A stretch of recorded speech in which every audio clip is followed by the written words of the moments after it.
to you. People make commercials off of my product. You sound like an What are you idiot. talking about? You sound like an idiot every time you talk. Yeah. They won't make a commercial of your pussy though. I guarantee I that. sell my pussy to Nobody is Africans. making That's a how I know. commercial off I of sell my Indigo's pussy to pussy Africans, ever. so that's how I know. Ever. Thank you. But they're not making a And I commercial sell my about pussy that to shit. Africans. That's how I know. Just show me. So I tell you what, yeah, my I butters. fight against your pussy. I guarantee you, I got more good reviews about my butters than your pussy. Your pussy's trash.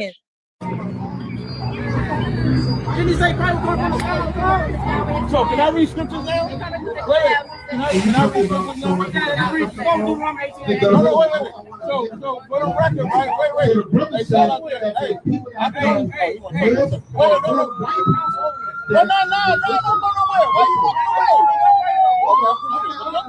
Why you stepping away? I'm about to cut the shit out of you.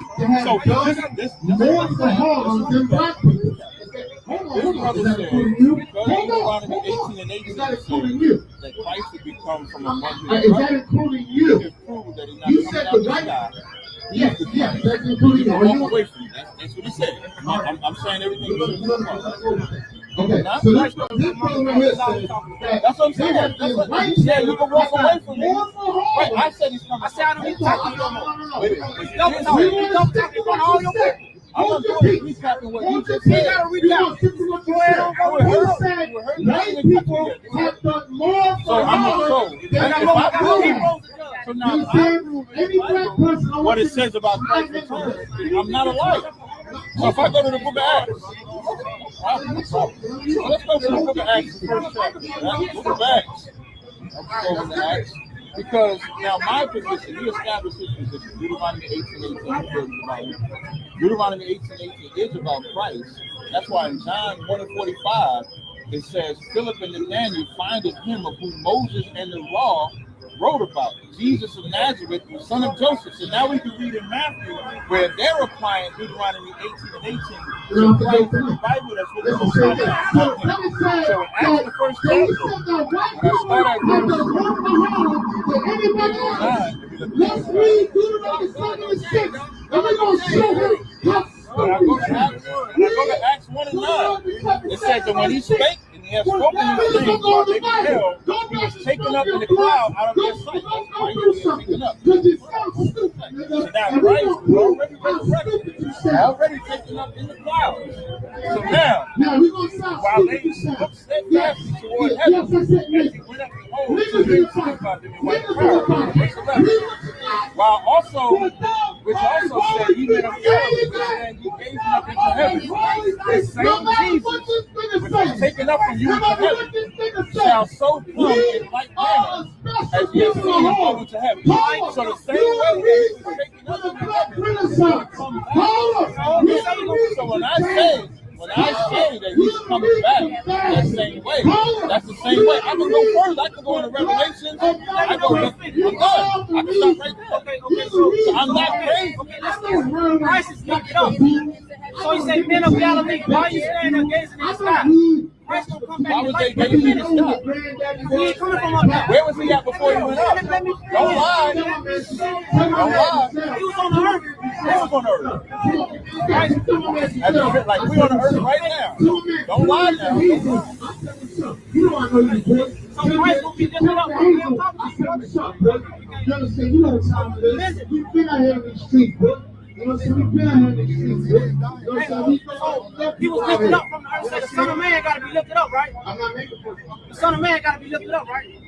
Yeah. So Christ was lifted up from the earth, right? Physically? You're going to read it back. Don't ask me that question. You're going to read it back. Read it again from the top. Make your point. Okay. In your mind, Christ left from the earth. So Christ what does the word holy mean? The holy means separate. He ain't going to come from the sky and like down. He's going to be lifted up from the earth. That's your black man. That's your Spanish man. That's your needed man. You're special people, man. You understand? You're special people. Read it again. For thou art holy people unto the Lord thy God. And we're all holy people and the man gets taken up. And they looking at this man physically come up. That you saying that's what happened to you. No, that was talking about the return. You say God didn't stand there. No, I ain't talking about the return. You know why? Like listening to the art. We're going to do that. Listening to the art. All I said was, you're saying that as you're standing right here, the man is there, and he's been taken up. just saying that's going to be you. That's what I said. I never talked about what the disciples. So see how that works. That's why I listen to somebody say something, man. So a flesh and blood man goes up. I like that. God said so you said so now another. God always holy people. God told me the best place you can rise on the ground. I can't school you how big you are, how much your attitude is, how much money you got. When they You no the longer greatest single. thing walking That's why they the ask face you of the the physical earth. man. If you want the greatest thing walking the earth, white man wouldn't try to justify your name. I didn't get to that part. He won't want to come here. He's not justifying Afghanistan. He's justifying Harlem. You know why? Black men and black women and what?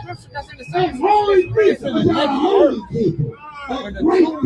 Do you understand that? Is that something in your brain?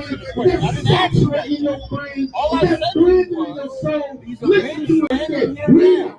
For God and holy people unto the Lord thy God. The Lord thy God has chosen thee. Ladies and gentlemen, I'm trying to get that on record. You already know. Everybody know that. We don't know you. I know all of you because I'm on Clubhouse. We don't know you. God chose me. God chose me. And you can't say nothing about it. Keep going. That physical man disappeared. And then two witnesses asked these two individuals, what are y'all looking at? They're looking at a physical man no longer be here. That's But you have chosen people amongst yourself. Now you want to make it And you have chosen people. all these people. Nobody knows Jesus Christ, man. And don't let nobody think that somebody else, a black man or a black woman, you understand that you a strong thing. That's what that means. I'll be living up to my glory, so I'm no longer eating this magic. But that's not true, though. Let me get Acts 13:1. So of course, I gotta be controversy. No, you the controversy of what was the origin of the N-word. I didn't ask you a question. I just the N-word you in said the you trying to say Bible. I was a liar You know, by Christian saying church because teaches you one of use these the right N-words. That's what it just said. Let's get the Bible. It just said. Why you gazing up? Nope. You said that he said he's coming the from Bible the sky. is not a building. I just read Church with is an a angel gathering two witnesses. body of Israelite Israelite people. what are y'all doing? Well, What are this y'all is what you call a doing? crew, The same way you see him or a come up, the gang, same way or you a see him went up, the congregation, same way or you're a going to see group. him come down. The biblical term for a group was a church. How did he go up? He went up on the earth. Antioch is after Antiochus Epiphanes. So why Antiochus was a crusader time. A Roman general that came to do what? Physical Negro. Because that's what the text Around said. the year to 0 AD. Around from 0 AD up until 70 AD. When you same way you take it up. white people. Using To letters hide a mother among other dark-skinned Africans in Africa, they ran from the Caucasians. So if he went, Right? In 70 AD, come on, read the history book. Let's get the Babylon Timbuktu right there. Babylon Timbuktu, you read it. There's real history about black people. I'm not going to see Christ until things that are in Revelation take place. What you want us to believe, for those that don't know, what you want us to believe, do you know what that country Matthew, you came from?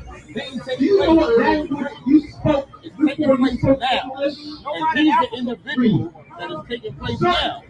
So now, ask him, where's John the Baptist at? Now this place is after Antioch, But the text say John.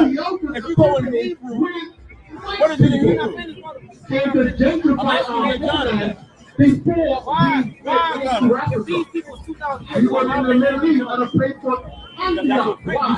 So you said Because it's a the lie? Romans came there. Is it a lie? The Romans from outside the Is it a lie?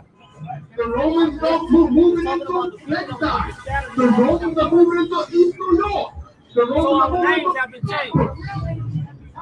It's just for gentrification that happened in the That is a Bible. crackhead. And Barnabas That is a and crackhead. Simeon, these are Barnabas and Simeon. These are black men in the Bible. You wouldn't They agree were with that prophets, too? according to the I don't Bible. think that. So you can't have a white man in church right now according to a prophet, because all the prophets in the Bible were black. I gotta see how. Hey, Do we have any? Was nobody watching? Oh, hey y'all, let me see if I can reverse the camera. He's saying, Shema Waller, he's saying he Jesus, and he's saying what's written in Matthew is written about him. Yeah, that's what he said. That nigga is a lunatic, y'all. We gonna make some clips out of that one. Cross the Line Radio. Racialist white viewpoint.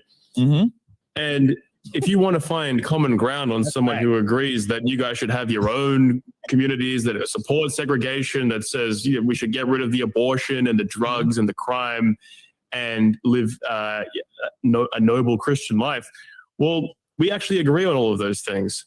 So instead of pointing your finger and blaming, don't you think that's kind of interesting that when you talk to people with my viewpoint, that actually you could find a common ground that you can't find with a white liberal, you can't find with a Jew. I love Ralph's channel.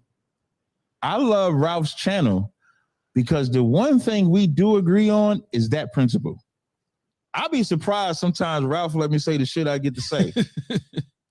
Dead ass. Like Ralph lets me get busy on here. That's why I love coming in here and everything. But now, although we agree on that core principle, does not mean we ignore the history. So I'm not asking you. So my nigga Joel, I'm not asking you to ignore. Hey, sidebar. Ralph, you know I nickname every white guy every time we have a debate. There's always a nickname. I have noticed that, yes. So Joel, your nickname is my nigga Joel. That's his nickname. Goes down in the Hall of Fame. So Joel, when you go on another platform, you're gonna say Captain Tazaryach of the ISUBK. I'm not a nigga, unfortunately. So you are. My nigga Joel. You definitely are. Go ahead. But you are my nigga though. You my nigga. I think there's only one nigger in this conversation. All right. Gentlemen, please bring it down a notch on that one. Go ahead. I'll bring it down. Go ahead. You ever seen Training Day, my nigga? So all right, that's the last one. That might be the last one. All right. Go ahead.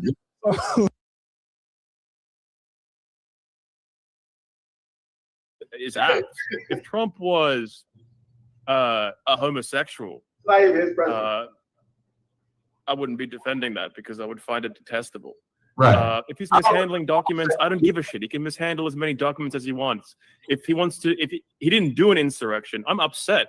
January 6th was cut. Like if he actually did overthrow the government and install a Trump dictatorship, that would have been literally the greatest thing ever. Unfortunately, he followed too many rules. Wait, say that part again, MJ. Say that part again. What you just said. Say it again one more time. I don't need to say it again. You heard what I said. You're not trying to get clipped. Nah, he on Rumble. They good on Rumble. You can say whatever you want over there. They straight. You keep going. But you done? Hey man, I got like 3 more minutes, Ralph. That's fine. I gotta get up out of here, man. Yeah, because it's about the greater good. It's about ultimately a political system. A system of laws is instantiated by political authorities. And if those political authorities are corrupt, which they are in the United States, what is corruption? Isn't corruption subjective? Because don't they think Trump is corrupt? That's why they think that paperwork he had. Well, let me list what's wrong with the regime. The regime. What regime we talk about? So we can be clear. The American US government. The current. The left. Y'all call them the left, right?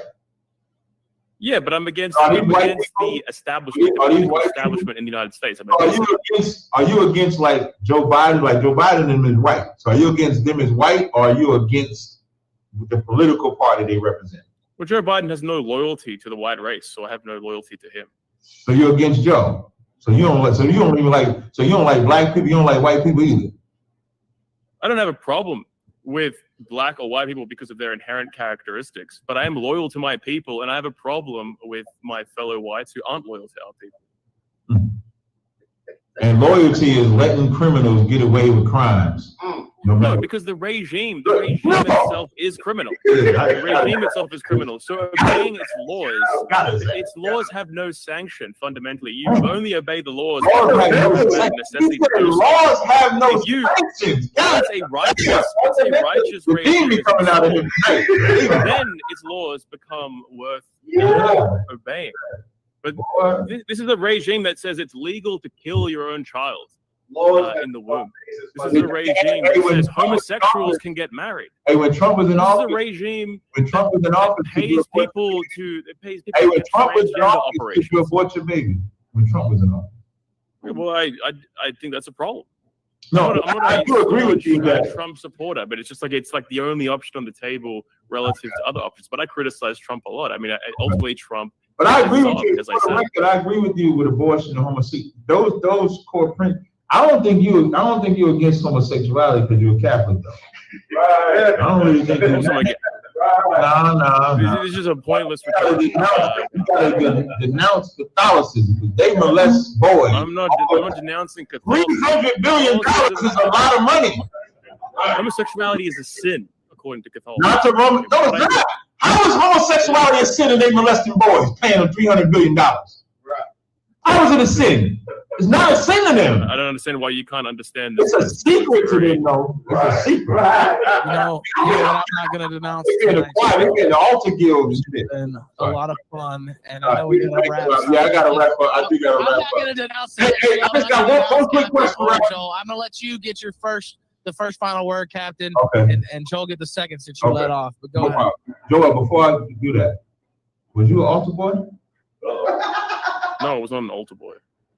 I was not raised Catholic. You better thank God you wasn't on altar boy. You got part of that $3 billion. Hey man, Ralph, I appreciate you having me on this show. I ain't the one who's still buck broken, man. I would absolutely look, you touch it. You touch it. Why you talking about my closing? Why you talking? It's a closing time now, man. I told you I'm unfucking. You want to jab? I'll fucking jab on your time though. You gotta jab. You gotta jab. Look at. I'm crying to me. You gotta jab on your time. Come on, why did you throw it up? Jab on your time, man. Tell them where to find you and tell us anything else you want to tell us here at the end. I appreciate you coming on. Thank you. I gave you a whole nickname, man. Be thankful. Yeah, if you want to come to the barbecue, man. Hey, listen. Hey, it's always a pleasure being on Kill Street, man. Me and Ralph have known each other maybe about 3 or 4 years now. I love being a guest on the show.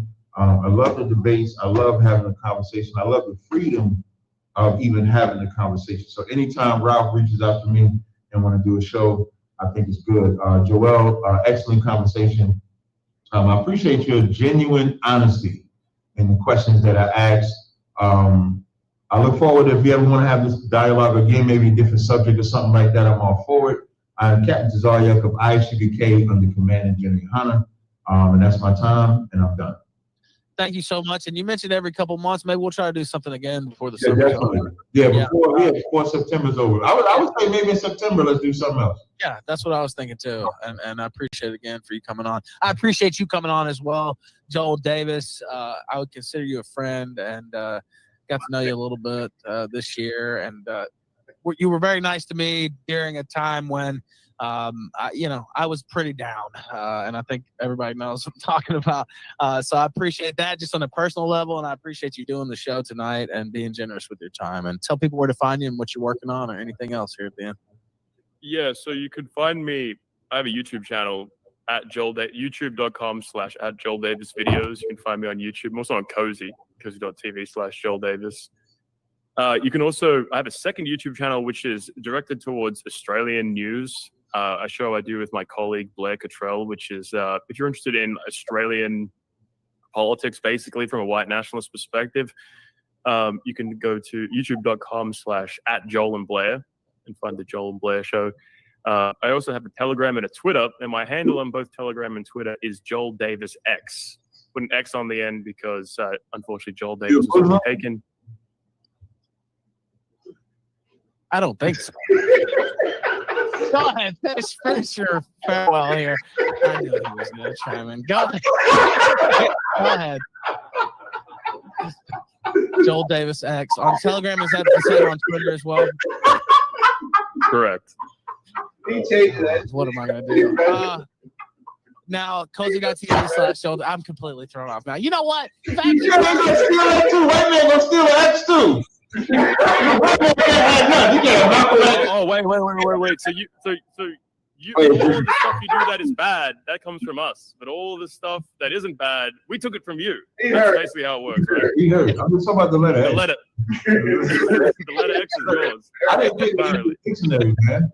But you just tell me somebody that was called X that was not a Muslim. My name is just Joel. Now, Put an X on the end because it's an elegant way of maintaining the brand. My nigga Joel Ben X. Just put a kufi on your head, man. Get some bean pies. Get out there, man. Do it, man. I would say do it. Hey, blow yourself up. 70 virgins and shit. You go blow yourself up. Don't do that. I do some about terrorism, but thank you both for coming on. Hey, no sweat, man. I appreciate it about many times. Thank you, guys. I'll talk to you both soon. Have a good one. Be safe out there. I think I'm still live. Hey, man, let me stop sharing the screen. Now we back on to me. Hey, man, that was probably before we close out. That was like the funniest, honest, interesting. I don't know, man. Funny debate. Listen, that when he thought he had that point with the FBI, I told you he was going to bring it up. I told you. And he thought, listen, when I said that's arrests, not convictions, even Ralph had to come on there and kind of help try to save him and scramble. But they never brought it out because it's only arrests, it's not convictions. And when you pair it with the convictions being overturned, now that means the arrest that was coming even less. Even less. Even less. And when I heard he was Australian, Uh-huh. I knew because the Australians, they follow white conservatism. Right. So I knew what his argument was going to be. Yeah, that was rough. That was ugly, man. That was ugly, man. Shout out to Crossing Line Radio. Shout out to Karad Yawawa. The newly soon-to-be officer, when he take his officer's test, man, these brothers came out here and rock. Where how y'all at? What, you sleep? Oh, I ain't even seen that. Man, it was an excellent fire-ass show, as usual. I'm kind of running a gauntlet. Tuesday, y'all gonna see me back at it. I got another debate Tuesday versus Michael Holloway. Speaking of Michael Holloway and them rolled up on IUIC in Detroit. They said they tired of IUIC rolling up on camps. Rolling up on churches. So now they rolling up on IUIC. They rolled up on the IUIC camp with the battle. So if they trying to battle them, they made a point to say that they wanted to have a sit down with them, but IUIC won't. So coming soon in August, you're gonna see myself going to Detroit where Michael Holloway and them are, and we'll go to their church and we'll sit down and we'll go rob the church like the scriptures say. So that's coming up in August. That's what we got. Mika is stupid. So with that, I appreciate y'all coming out. We're gonna go ahead and close this out until Tuesday. That's the next debate. Shalom, Israel. Right.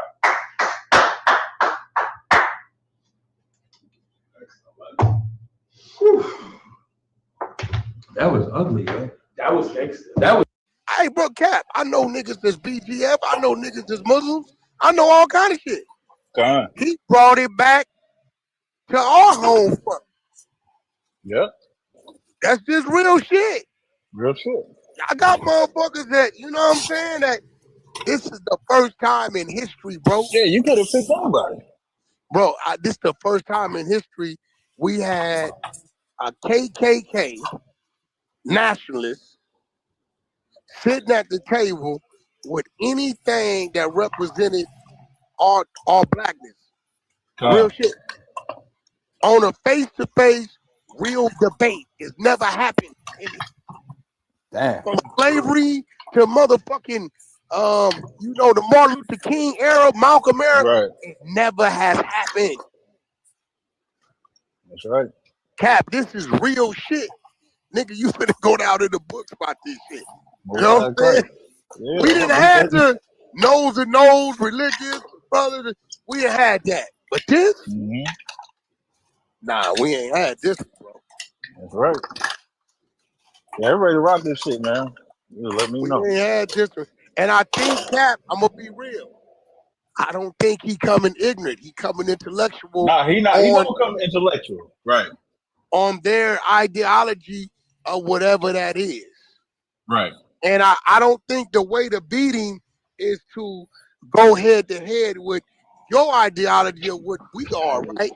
You gotta beat him when you got to poke holes and shit he say on what they believe, and he can't stand up to the answer. He can't answer. Yeah, that's So definitely. you gotta do more research. See, we know that we don't need you researching our shit. Wag, I've been researching the nigga since you told me about it. You gotta research they shit, they beliefs. You gotta listen to the shit he done spoke on, and then you got to find the holes in that. Right. Cause one thing about them, they force feed shit to justify they wicked shit. Right. Yeah, I've been watching them since you mentioned it, because I didn't know when it would happen, so I just had to be prepared. So I've been watching them since then. What was that, like March or something? You first mentioned it to me? And I'm gonna get to listen. We're gonna make sure I make a grand entry of this shit. I ain't lying. I'm gonna have a couple of my Damu partners. I'm gonna have a couple of my Crip partners, a couple of my Nation of Islam partners. That's what's escorting you in there. You know what I'm saying? Okay. I'm pulling up. What up? Yeah, we gonna walk. We gonna make sure the escort is representing. So that way, when he come with that, you can say, "You see what I walked in with? Right. Yeah, I know what's going on. Like it's going on in your community. You know, y'all doing heroin and drugs, and y'all doing shit too over there. Actually, y'all got the highest motherfucking rate of all the shit. But I'm a Hebrew Israelite. I got some blood, Parus, Crips, Nation of Islam. That's what walked me in here. Shit, our unity is all right. On some real shit. Oh, this gonna be big, Cap. I've been Cap. I ain't gonna lie, it's been a fight for it. I've been fighting. I know it. Listen, I know it has. I know you've been fighting your ass off. Right. Yo, Wack, we want to do this. That's cool. We can do that, but we need to schedule this. Right. Right. And I think it'll benefit, even like to have a conversation. I think will benefit both sides too. Especially after we win. Real shit. What I mean? So real shit. Yep. It's gonna be a good one. Looking forward to it. It's gonna be a good one, boy. Shit gonna be fire. What's crazy about it is, I'm gonna sit back and watch, cause this is a time that I don't give a fuck if you're a Cap fan, a Hebrew Israelite fan or not. Motherfucker, you better know where to stand at. Right. Right. You know what I'm saying? Can't be wishy-washy on this this shit is here. when I be looking at our people crazy. I be like, hey, listen, motherfucker. Okay. Your ass going, you going in the cage regardless over there. Right. You like, so what you telling me? You standing against this for that? Right. For no reason other than you just don't want to fuck with us. Yeah, fuck like, all that. Shit don't make sense, right? That shit don't make sense. Fuck all that. Now them other dudes, them little pond dudes who didn't listen to you, they gonna be mad. You like, yo, I'm telling y'all, every time y'all run over there and fuck with him, you running into a trap. Right. Y'all, he know what he doing. Y'all don't know what's going on. Remember, I said that shit. I said it on the live. I was mad at the motherfuckers for even fucking with you. That nigga said, me and Wack gonna be all right. He don't give a fuck about y'all. Y'all just content. Yo, and they kept coming even after I tried to warn them. I said, listen, man, Wack just gonna use y'all niggas. He gonna take whatever y'all say, use the shit against you. I'm trying to help you. You telling them. You like, hey, I've been in the system over there. I know what. I know But how let to me tell you what ain't go wrong at Cap. This what you realize. You know, they really believe that we all some dumb, stupid motherfuckers, right? That's what people, I'm telling you, they believe that shit. Because, you know, they got their teachers and all that. We give them that. But I don't think people don't understand. In order to survive the shit we survived and do the things that we had to do to make money and survive, right? There is some form of intelligence, common sense, right? Manipulation and creativity wrapped up in all that, right? Yeah. That don't equal being ignorant and dumb, right? Now, They don't. if you running up on that with just book smarts, your ass in trouble. Facts. You gotta be well balanced playing with that side of it. You gotta know how to understand that language and see what we doing before we get there. Cause if we moving you that way, oh, this motherfucker, he moving me. Oh, it's clear ahead of me, nigga. You better not run down that road. Well, he wants you to think it's. Yeah, they listen. They walked right into the play. I knew the play today. The minute it happened, I knew the play. I said, I ain't gonna say shit. I'm That going nigga in home. B said, hey, Black, I hope they don't listen to Cap. He said, I hope they don't listen to Cap, Black. I hope they don't listen to Cap. I told them motherfuckers, I said, all right, B, let me go ahead on and line that up. I said, yeah. Cap didn't want me to talk to none of y'all any motherfucking way, so you know. And you know that. Oh, they ate that up. They ate that up. They really started talking. I said, you know, I was telling Cap, I want to speak to y'all, and he didn't want me to talk. What? Yeah, man. Why he didn't want me to talk to y'all? Maybe because of this. Yeah. Yeah. Yo, Wack, we Israelites, but you know, we different from them. Different. They got their own. I said, oh yeah? I said, maybe that's why Cap didn't want you to talk. Keep on talking to me. They start telling you all kind of shit, man. 2 days later, you in the room. Hey, man, I keep telling y'all, you see none of my people is talking to Wack. Right. The more you talk to him, he's going to take your shit and he's going to use it against you. And now, you motherfuckers that went over there and pretty much told him, we divided. Right. That's it. That's all he did was just show if they would have just listened and nobody would have went over there, I could have said, see, we united. We different, but we unite. I can't even make that argument now. I said, Cap, you niggas is Crips and Bloods. Nigga, what you mean? East side, west side, Hebrew, Israelite, nigga. You know what I'm saying? Yeah, man. That shit fucked me up that they did it. Because they wasn't over there when there wasn't no issue. They didn't come over no shit like that. I don't know where all them niggas came out from. Them niggas started coming from everywhere. I said, damn, where all these niggas been? I don't even remember them in your room. Because they wasn't. They was like, well, watch or come in and not come up on the stage. And I tried to invite them. There was a couple of them cats when the one with the shit was there. I tried to invite in there. They was like, nah. Hey, how the homie doing? What's the one the homie everybody fuck with the crazy? How does that? Yeah. Yeah, no, he doing good. Yeah, he in Texas right now. Yeah, he good. We fuck that's the home. Yeah, so Kajazar, we fuck with Kajazar. Yeah, he good. Yeah. I had to tell him about how the play go. But we yo, that shit was hilarious. We said, and then you telling them, yo, it's about 15 motherfuckers down there with burners and spies. I'm telling you, man, you're giving them too much credit. You like, all right? All right, listen, I know how this clubhouse shit works, and I know how it's gonna go. Nah, what it is, you know how our side work. Right. They don't know. They ain't figured out. You like, yo, y'all think this nigga stupid. These niggas got a whole motherfucking machine over there. Look at this shit. I try to tell them.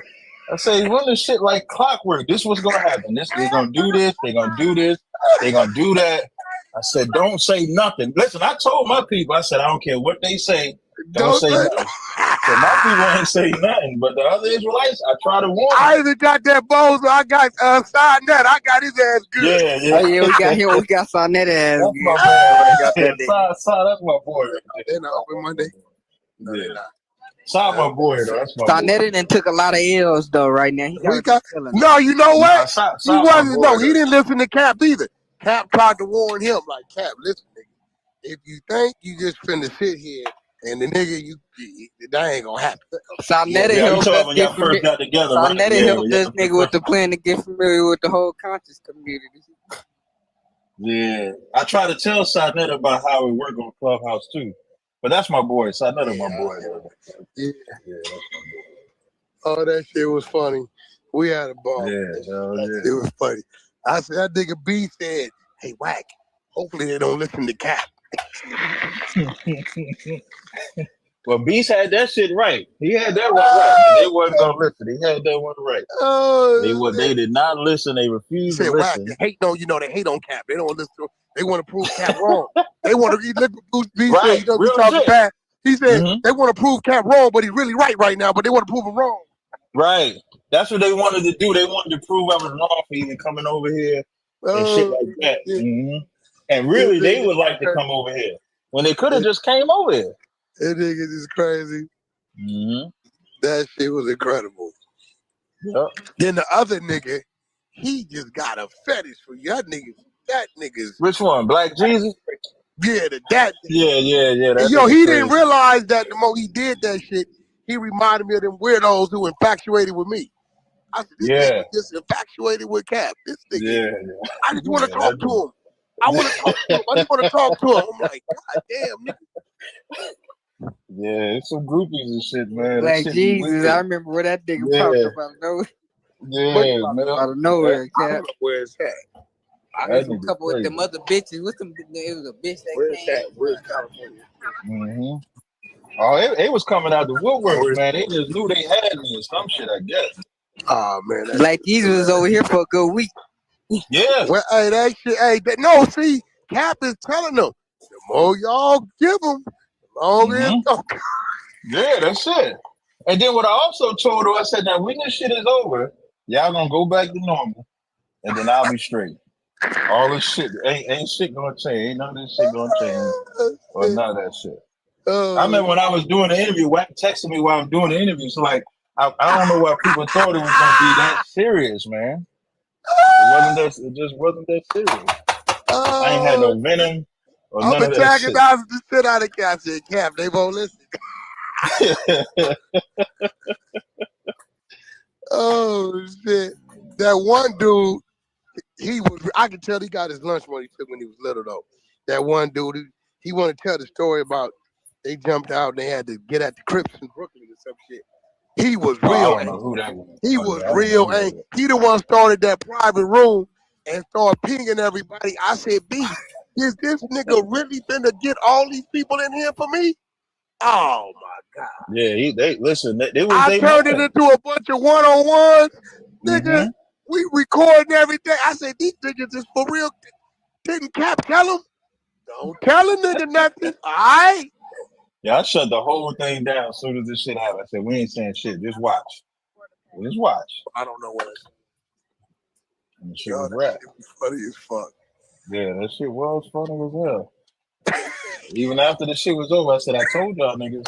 I told y'all this shit was gonna happen. Y'all don't want to listen. Hard-headed, man. Simple Simon. I like that shit when Denzel what it was is Cap. Simple Simon. Them niggas want to be you. God. Yeah, they wanted to be you. That's all that was. Them niggas was like, I'm gonna be the one to take what you telling them, nigga. You niggas can't win with that, nigga. You don't know. He'll go on mute. Right. He go on mute. He won't say shit. He just sit there and listen to you talk yourself to death. Give up all the information and shit, and then use it against your stupid ass, man. I remember one for like 30 minutes. I kept saying, nah, that ain't what Cap told us. That's all what? Cap, that ain't what he told us. Well, what did he tell you? He didn't tell us that. What did he tell you? He kept giving me scenarios. I said, this nigga right here. Because it was like, we gonna teach Wack. We gonna plead with Wack. We gonna get Wack on our side. That's what it was. That's what this shit was saying. I said, so you telling me Cap teaching is not the right teaching? That's exactly what we telling you. So you telling me the One West dudes and renegade? That's whack. Now you getting it. I said, oh, okay. So what's the difference between you and him? And then I said, oh, here we go. And they start laying the shit out.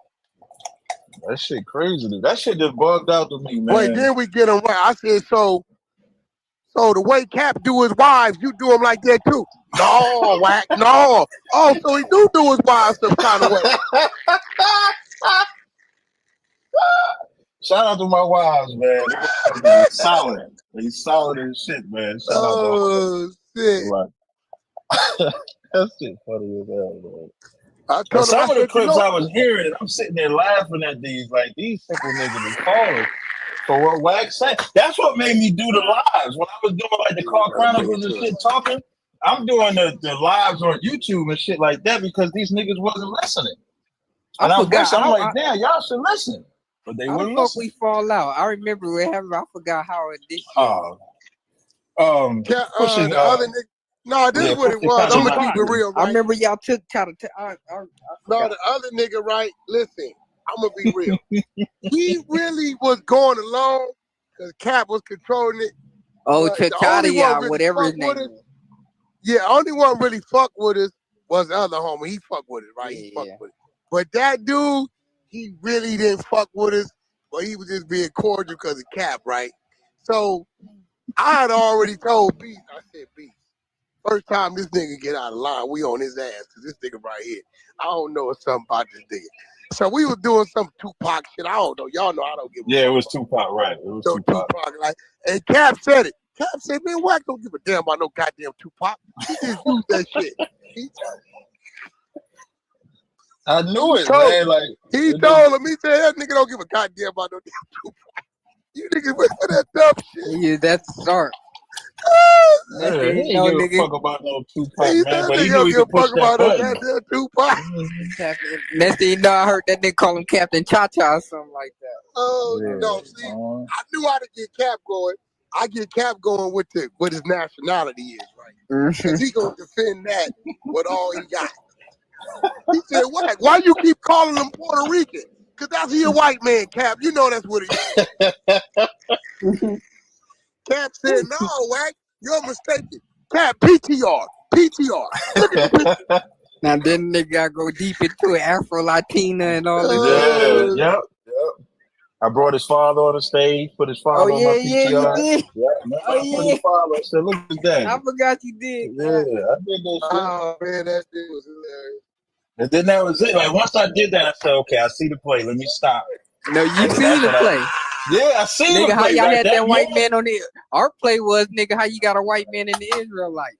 Right. And so once I seen the play and I put that PTR, I left the room. I told my people, I said, don't go in there. I tried to tell them brothers not to go in there, but they went in there. I mean, they fed him all night. All night they feed him. I remember Reed came in my room. He's like, Cap, you gotta come on the other side and explain this shit. I said, nah, I ain't coming over there yet. I'm gonna wait. And my plan was to really wait it out. I would have came, but the other Israelites fucked it up. The other Israelites fucked it up. So I just said, I'm gonna let the shit roll out. I told the nigga Beast, I said, Beast, this nigga Cap, this nigga been paying attention to us, Beast. Like a motherfucker. Like a motherfucker, right here man. know exactly what. Yeah, I was not falling for that shit, man. B said, hopefully they don't listen to Cap. Cap's telling them right, but they gonna hate on Cap. I said, we gotta put some assurance on it. Let me go over there and tell them, Cap didn't want me to talk to none. Why Cap didn't want me to talk to y'all? They bit like a big mouth bag. Now, once they start explaining that shit, they went to a whole spill and just giving you all kind of stupid ass information and shit like that, man. I was mad as hell. I could have won. Like, I had to take the L because of them. Hey, you calm as a motherfucker say, hey, man, I'm telling y'all doing right. I know. Listen, man, Wack ain't serious. And you know why I was calm? Because I knew it was people listening from the Hunter side. So if I go in there yelling and shit like that, they'll be like, look, we got Cap in his feelings. So I know how it go. So I just went over there and just tried to warn him and say, hey, man, the more y'all give them information, the more longer this shit gonna take. All y'all gotta do is just be quiet. And nobody wanted to listen. You was telling them niggas, if they would have listened to you and gave us the cold shoulder, them niggas would have been up. Yep.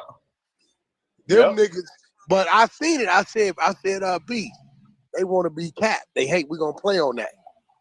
They want to prove Cap wrong. So we gonna make them tell us everything that they shouldn't tell us, and they gonna be wrong without even realizing. Yep. Cap over there, I'm listening to you on the floor. Hey, look, man, I'm telling y'all what he doing. Nah, Cap, you seem to think you knew him from before. See, Cap, that was the danger from going over there. You wasn't supposed to go over there and shit like that. Them niggas said, Cap, they're evil. They are evil. Those are evil people. Yo, they was calling y'all all kind of shit, man. Like, see, this is why you ain't supposed to go over there. You can't talk to them. And I'm saying, I mean, it'd be weird when motherfuckers say that shit because I be like, yo, we was all in the world. Over there. Like we was all in a different world and shit like that. Like that's a trip to me when niggas say that type of shit. That shit weird to me. They gonna put me real, Cap. Them niggas is not finna champion you on this thing. That's why you gotta any little thing. I'm gonna be they rocking ain't gonna rolling give with a this shit. salute. That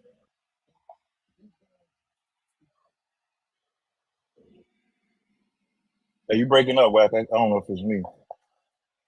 they don't fuck about none of that. They mad at the fact that hold on, Cap finna do what with who? They know like we know it ain't never been done. And then it's gonna come down to who set that up?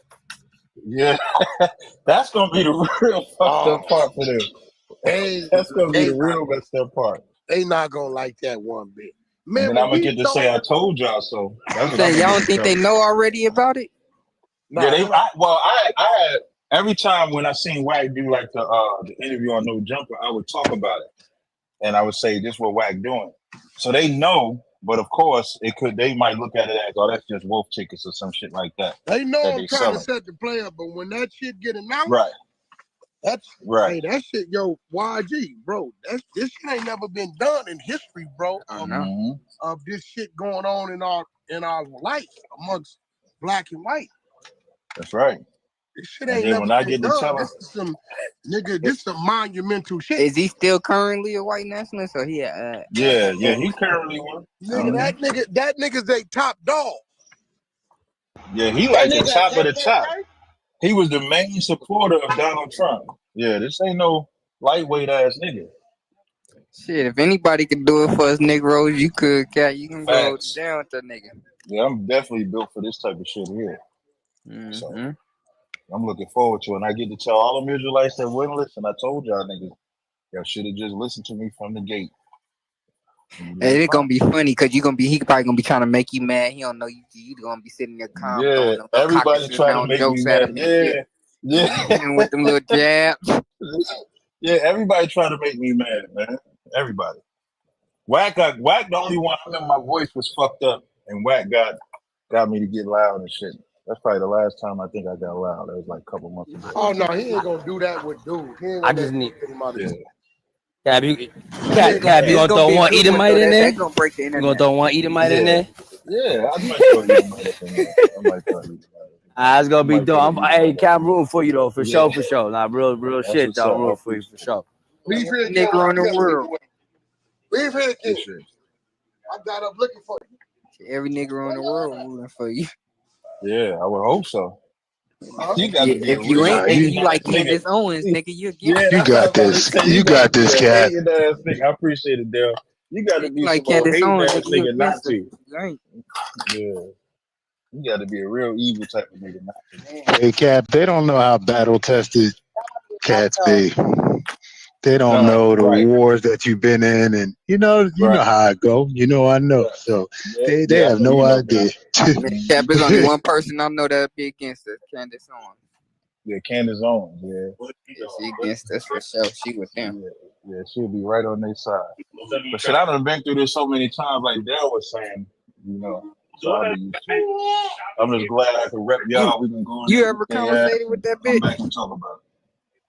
No, I ain't never, bro. And it's gonna be a good one because he like they Cap. You know what I'm saying? He the one that You know what I'm saying? So this is on some real shit. Like this is like nigga, some real monumental shit.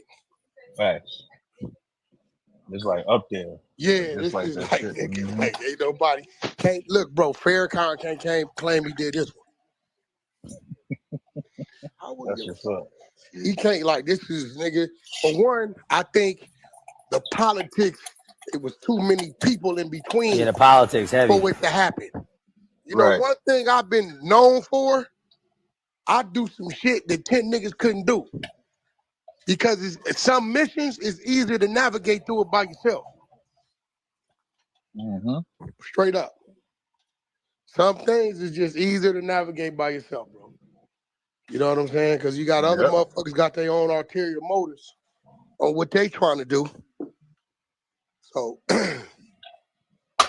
No, at the end of the day, Yeah, I I'm think. gonna keep it real, bro. At the end of the day, this situation here, makes the situation I did over there with no jumper worth it.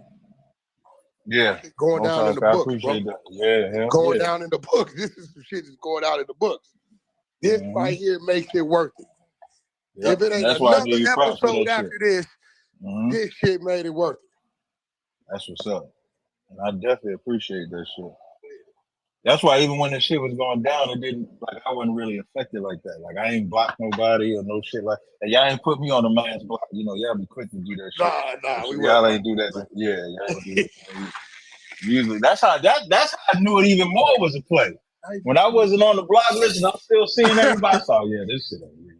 This nigga crazy. I don't think he knew, nigga. That just actually came out naturally because Uncle just be speaking. What y'all think y'all was talking about the white dude? Then Uncle was like, I got a homeboy over there in Clubhouse that debate. Nah, this gonna be. I gotta go get me a hoodie or something, man, for this shit. I do for real. I can't be. I gotta sit there on camera because it's gonna be. Me and Adam just chiming in. Right. Yeah, we sitting there with him. Yeah, we chiming in, right? So I gotta have my shit on to represent our people. I gotta go make some shit to represent everybody. On some real shit, I gotta call Tony Muhammad and get a green light.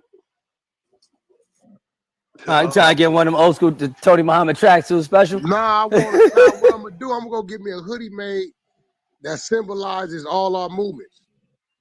Crips, Bloods, Power Rules, NOI. Oh yeah, Uncle Tony would definitely get you that, man.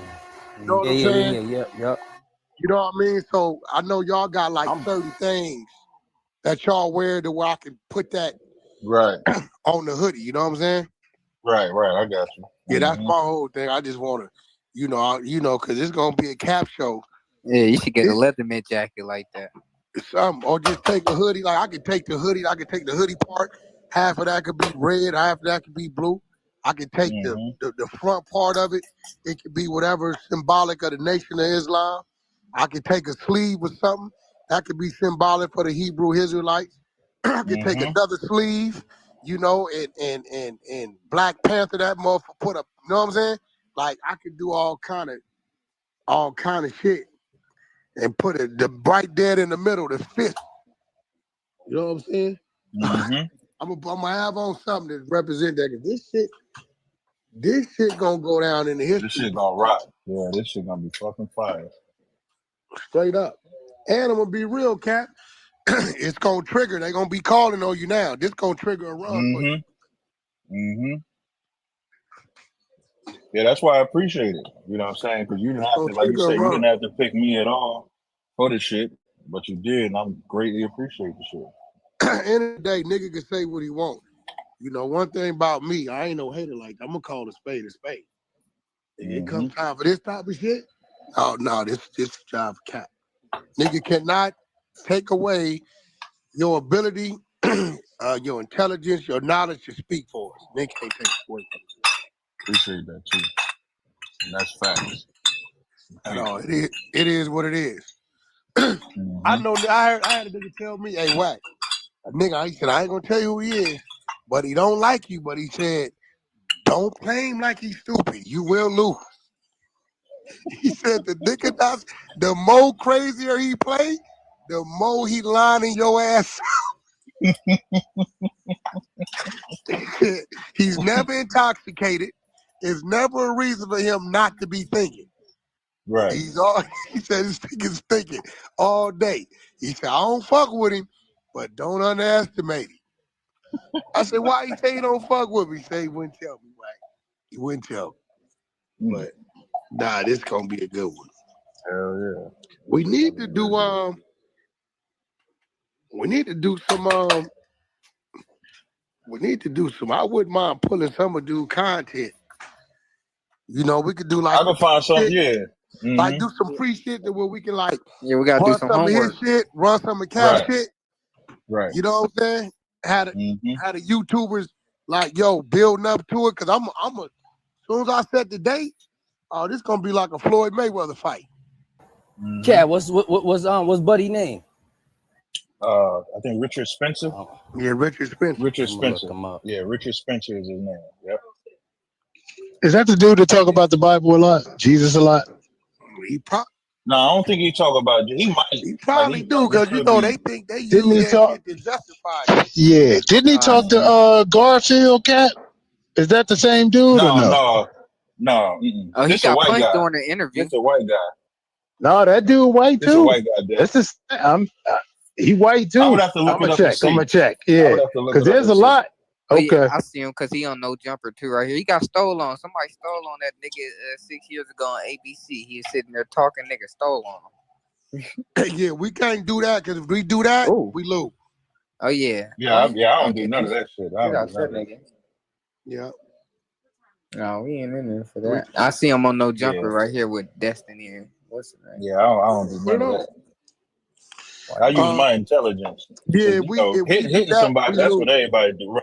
Yeah, that's Anybody can do that. automatic. But if you get out intelligent, then We need Cap to go in there and nigga, like, we gotta complete this. That's the shit they expect us to do. right.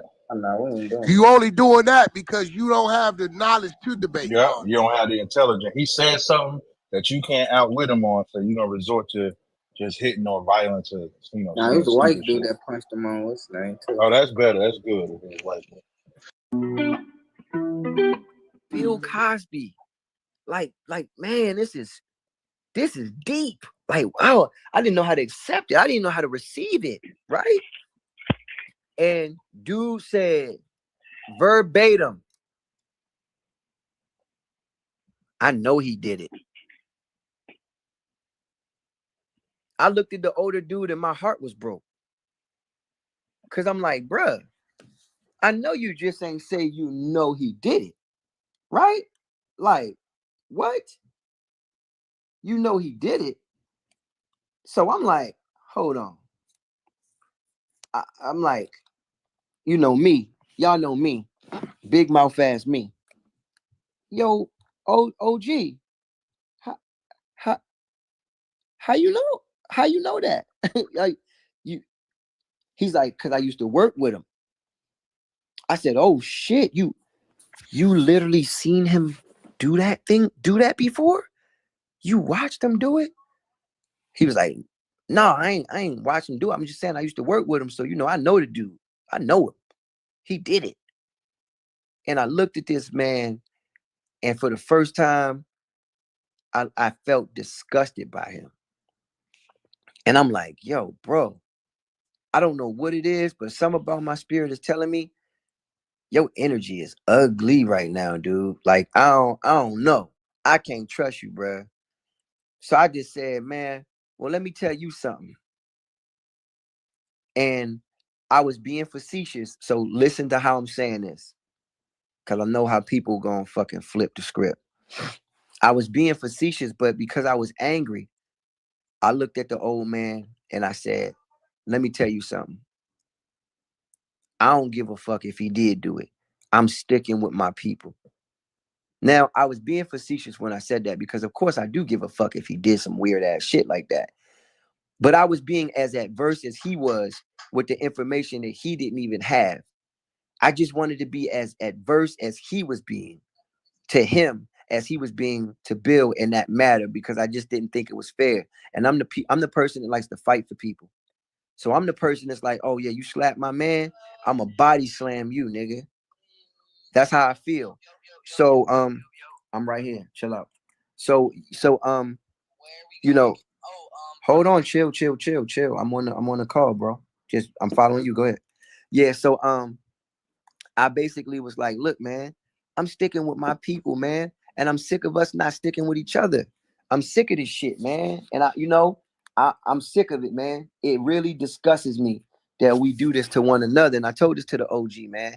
And I was like, man, yeah, man. So, he didn't really say much after that, whatever they was talking. And I left out the barbershop, and years later, Bill Cosby walks out there with not one charge, Not one. And then other judges talked about how egregious it was for people to even think that those charges would stick because they never had a case. And he don't even know why they allowed the media to propagate and blow it out of proportion. It was strictly a media storm. That's all it was. It never was a case. It was a media storm.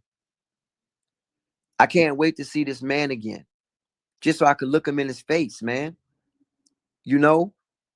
And again, imagine being a black man. There's no defense for you. Your own people ain't even gonna crowd around you and protect you. Even when the white man is guilty, his people still crowd around him and protect him. So I just felt like we needed some balance, you know. And again, to now, we just should be more careful with the way we project. That's how I feel about this shit. And it ain't cause, you know, polite, my nigga, because at the end of the day, I don't know Bill Cosby from a can of paint. And I stuck up for him more vocally than I've stuck up for polite. You know, I stuck up for him. I actually got to even know R. Kelly and just be around him. And when the allegations came out against him, it was just weird. It was like, man, you know what I'm saying? He did some things that he faced already. And then people took a lot of other shit and contrived it with those things. And here this man is, nobody's making a compelling argument about how he was raped as a child and how there's mental illness is a factor here. So, I think, yeah, go ahead, bro. I appreciate it. I think unless Polite was raped, that classification doesn't happen to him. I agree with you wholeheartedly that black men are definitely victims of all manner of evil. But the last time I looked at the numbers, 1 in every 4 black women were also molested in some way, shape, or form. So both of our children, I had the electrical who destroyed our children. So I think both sides of the spectrum have to always be looked at. And so we have, just like we have the cases of people that are falsely accused, we also have tons of cases that they're not. Religious leaders, primarily, like the pastors and stuff like that, they straight victimize young black boys and black women and young black girls, rather, and use their influence, their charismatic way that they talk. I can't really hear you, Cap. Cap, you can't really hear you, bro. I'm sorry. Hold on 1 second. Bear with me 1 second. Let me just turn my Bluetooth off. I apologize for that. Give me 1 second. Can y'all hear me now? Yeah. Okay, I appreciate it. So like we become victimized, and I think, and to the subject of the room about Polite Speak Live about his allegations, they're just not nothing that he said this evening that we're supposed to just take it and run with it.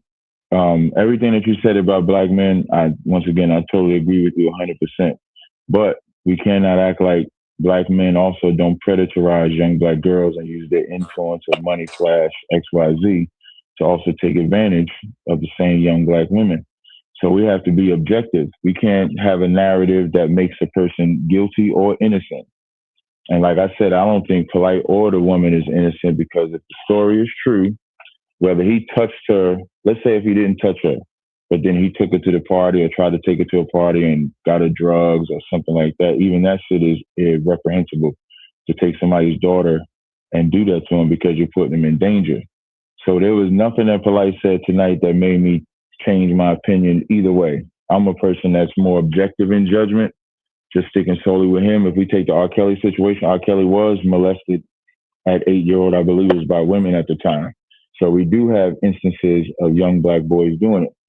How many girls do we have? I think we have more girls than boys that get touched, get molested.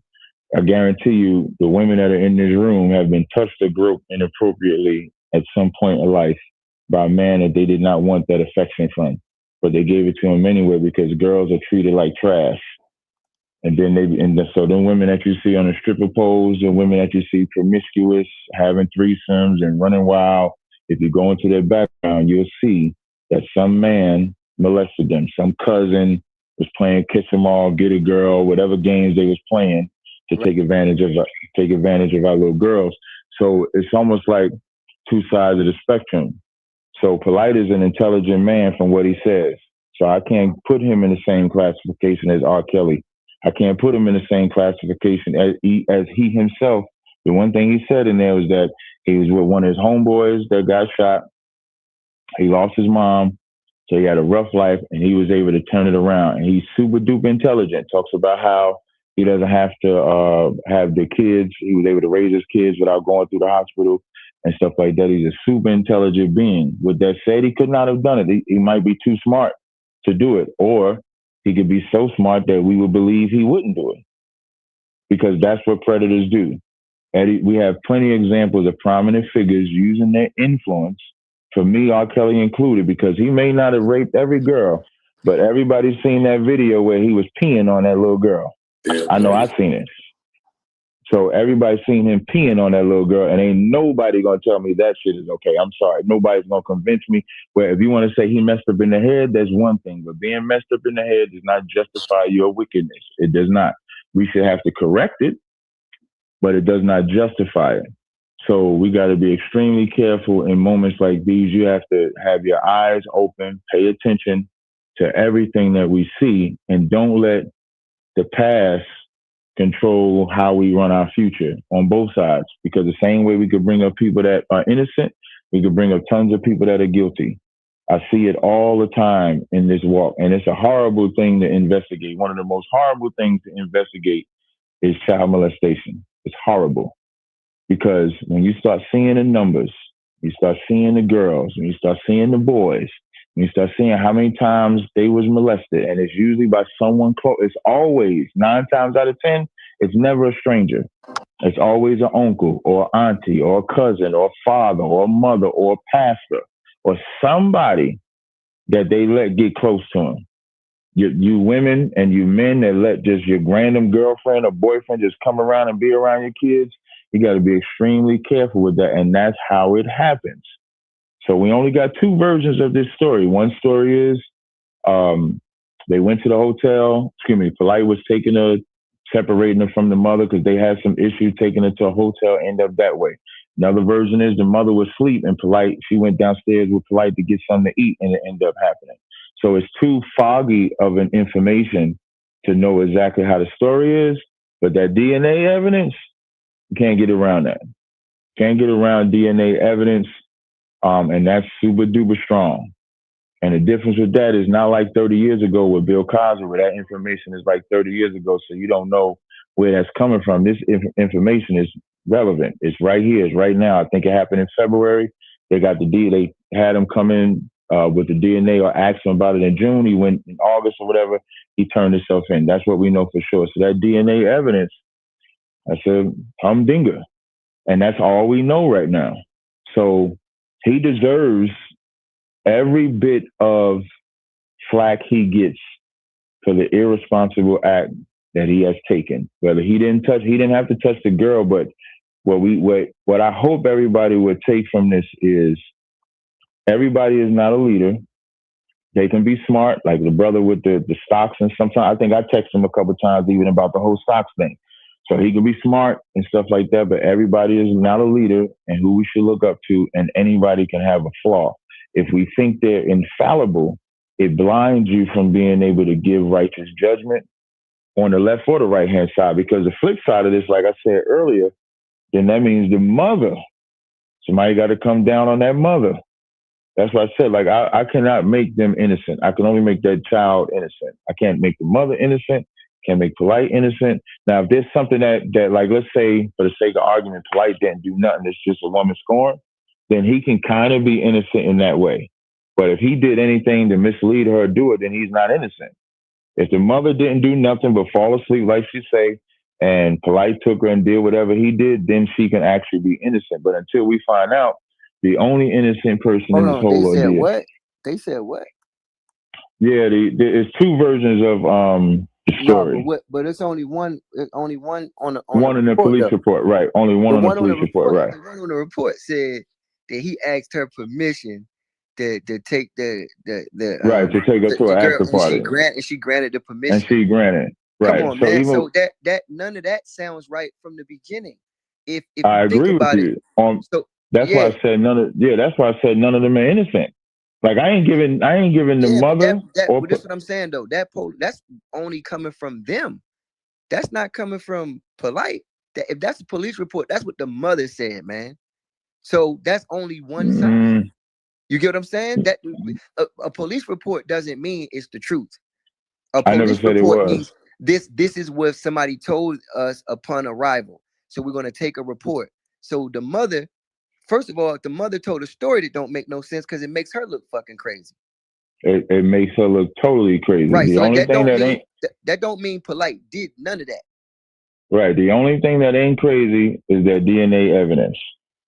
That's the only thing that ain't crazy. Shit. Because if that DNA evidence if he comes was out, having sex with if he was having sex with the mother, it's not like the police came and got the girl from they took her, the mother took her to the police. They took her to they took her to the police. So that mother had time to contaminate. and you know this. Yeah, that's what the report said. It No, said I read the whole right. docket. I read the whole docket. Miami, you can go look it up. Right, Miami. I know. Yeah. Yeah. Mm-hmm. So they and upon that they went to the forensics from the forensics from there and took the samples, and that's why Play had to go into Miami and give his DNA. So right. him and the mother was they was getting busy. So again, the way the story is from now, just from what's from one side that we know, and this is from the mother. The mother has put spaces and gaps in the story that are contradictory to her integrity for what she wants us to believe her integrity is. Because if your integrity was anything like you want us to believe, then why are you telling people he asked for your permission to take your daughter and you granted it for a nightclub if she's 14? Yeah, that's both of them though. But see, that's what I'm saying. I But think that doesn't mean Polite did that. That's what I'm saying. She's saying that, but that's her story. That doesn't mean none of that shit took place. It's just her story. Again, the little girl was there with her when she called the police and made this story. So that's what I'm saying. We only have heard one side of the story, and that's what has to be filed. Because just like if she'd have said, Polite kicked down my door, punched me in the face 3 times, and picked me up and slammed me through a glass table, then that's what it would have been in the report. And that's what they would have to bring him in for, regardless. And that's what it would have read. So that's why I'm saying none of that shit, we don't even know yet. So if you know how that shit works, we don't even know yet. That's just the story. I do know, right? I do know how it works. That's why I said that DNA. And then I've gotten other reports that the mother had a different story than what's in the police report. That's why I'm saying what I'm saying. As far as the mother, how did the police report change? That's what I'm saying. See, if the mother had a different story, she's the one that gave the police report. So now she got 2 stories. However you look at it, again, yeah. I'm only looking at it from the way it could be looked at. The report I read was that the mom and the daughter had a fight, right? I don't know which report you read. The one I read, it says the mom and the daughter had a fight. He stepped in to kind of like give them some space, took the girl, he took the daughter to give him some space from the mom, right? And then he was going to take her to the after party. The after party wasn't going down. They went to a hotel. When they went to a hotel, he gave her drinks or whatever. And then the girl woke up and he was putting her hand on her throat, trying to get her to throw something up or throw up. Took her back to the crib. And this was the report I read. And then the mom was like, what did you do with her? Her mouth was swole. The daughter's mouth was full, and Polite begged her and was like, yo, don't call the cops or whatever. Don't call the cops or whatever. And she ended up taking them to the police station. And then they did the DNA thing. So I don't know which report y'all read, but that's the one we pulled last night. Is your mother lying? Is the mother lying? That's the report we read. No, I don't have a belief. Opinion? You don't have a belief? Yeah, no, right. I don't have a belief. But what I would say is this. That mother gave one of the shakiest stories I've ever heard. The story is so fucking shaky that it's like I'm almost expecting some other shit to slap us across the face soon. That story, bro, that story is a crazy fucking story. Yo, just put it like this. I know you, but I don't know everything about you, right? Like, I know you, but I don't know everything about you, right? You could have some deep, dark motherfucking secrets. However, if a motherfucker said the same thing about you, I would be like, yo, bruh, I don't know, man. Like, this shit the story is so bizarre. I feel like the more bizarre you make a story, the more crazy it make people that have to have to choose to either accept it or reject it, as if we have to. We don't have to accept or reject it, but we, in our righteousness, we try to say like, okay, how can I assess this shit? The story is too crazy for assessment, man. That whole story is way outside of the character of Polite. But the thing And is if you're that, gonna tell me after knowing this dude for 10 years and being in close proximity with him, his daughter, his family, how he moved outside of the people that just see him on the internet and make conclusions, I'm literally saying this story is way too bizarre for me to even embrace in close proximity to the brother. So that's what I'm saying. From what, bro? You obviously want to cut me off. Go. You got. You just want to cut me off. Like, wait 1 second before I'm finished, huh? So, yeah, it's like it's so bizarre. It takes me out of my own common sense. It takes me out of my common sense. So anything that takes me out of my common sense, I have to question, because this story don't make no common sense. This story doesn't make common sense. You would have to be on the far end of this story to completely embrace this and make this true. So either the most crazy thing that ever took place, because that's the craziest shit that could ever take place. That you realize there's no crazier shit that can ever happen in a man's life. That would be the single craziest thing ever. So that's either the single most craziest thing that this nigga has ever did in his life. He did that night while a woman was beefing with her daughter. Like, none of it makes common sense, bro. And I know the nigga not, like, even if the nigga was on some other shit, the nigga is not no stupid ass nigga. Like, that is stupid as fuck. It's hard for me to apply that logic and common sense to somebody. Like, I just can't do it. It just, it don't check out for me in that way to do that. But like I said, I don't have a belief system either or, but when I just use common sense or logical consistency, that shit ain't logically consistent from the beginning, from the gate.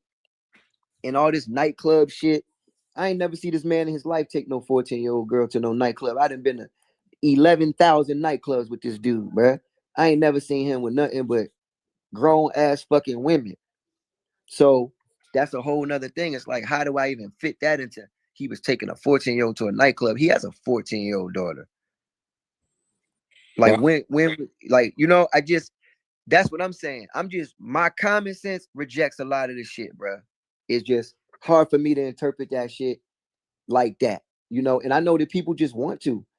People like, people want to rock with that information. I'm gonna wait. I'm gonna be patient too. I'm gonna wait till that shit come out. You know what I mean? And I will tell y'all this. I called a nigga and was like, yo, what the fuck am I hearing, nigga? Well, I actually said this verbatim. I said, yo, bro, why am I hearing all this crazy shit? That's what I called him and said. I ain't called him and said, yo, bro, they talking about you. Yo, bro. Nah, I said, yo, bro, why am I hearing all this crazy ass shit, bro? What the fuck is up? So then he told me some stuff and told me about legal this and legal that, and you know what I mean? But he definitely told me the thing that you want him to tell everybody, he said that to me. You know what I'm saying? But I'm not gonna compromise his situation. This is his situation. But I guess, yes, sir. According to what you said, I get what you're saying. You said Mike on Wax. Go ahead, Wax. Cap ain't ducking nothing if he on the floor. Just got to keep it respectful. You gotta keep it respect. Capped on it. It's been a while since he debated on the floor, so you might want to watch out, nigga. He probably looking for a victim. He's been teaching him how to knife too. Well, look here, brother. Too, so. What is it? What is it? Now you want to cap? Wait, hold on. This question. Wait, hold on. Is this question? Is it a logical just debate question? If so, then you can talk to Captain Tazaryach. If it's a question with a little disrespect, there's a new guy in here called Baptin. Tazaryach.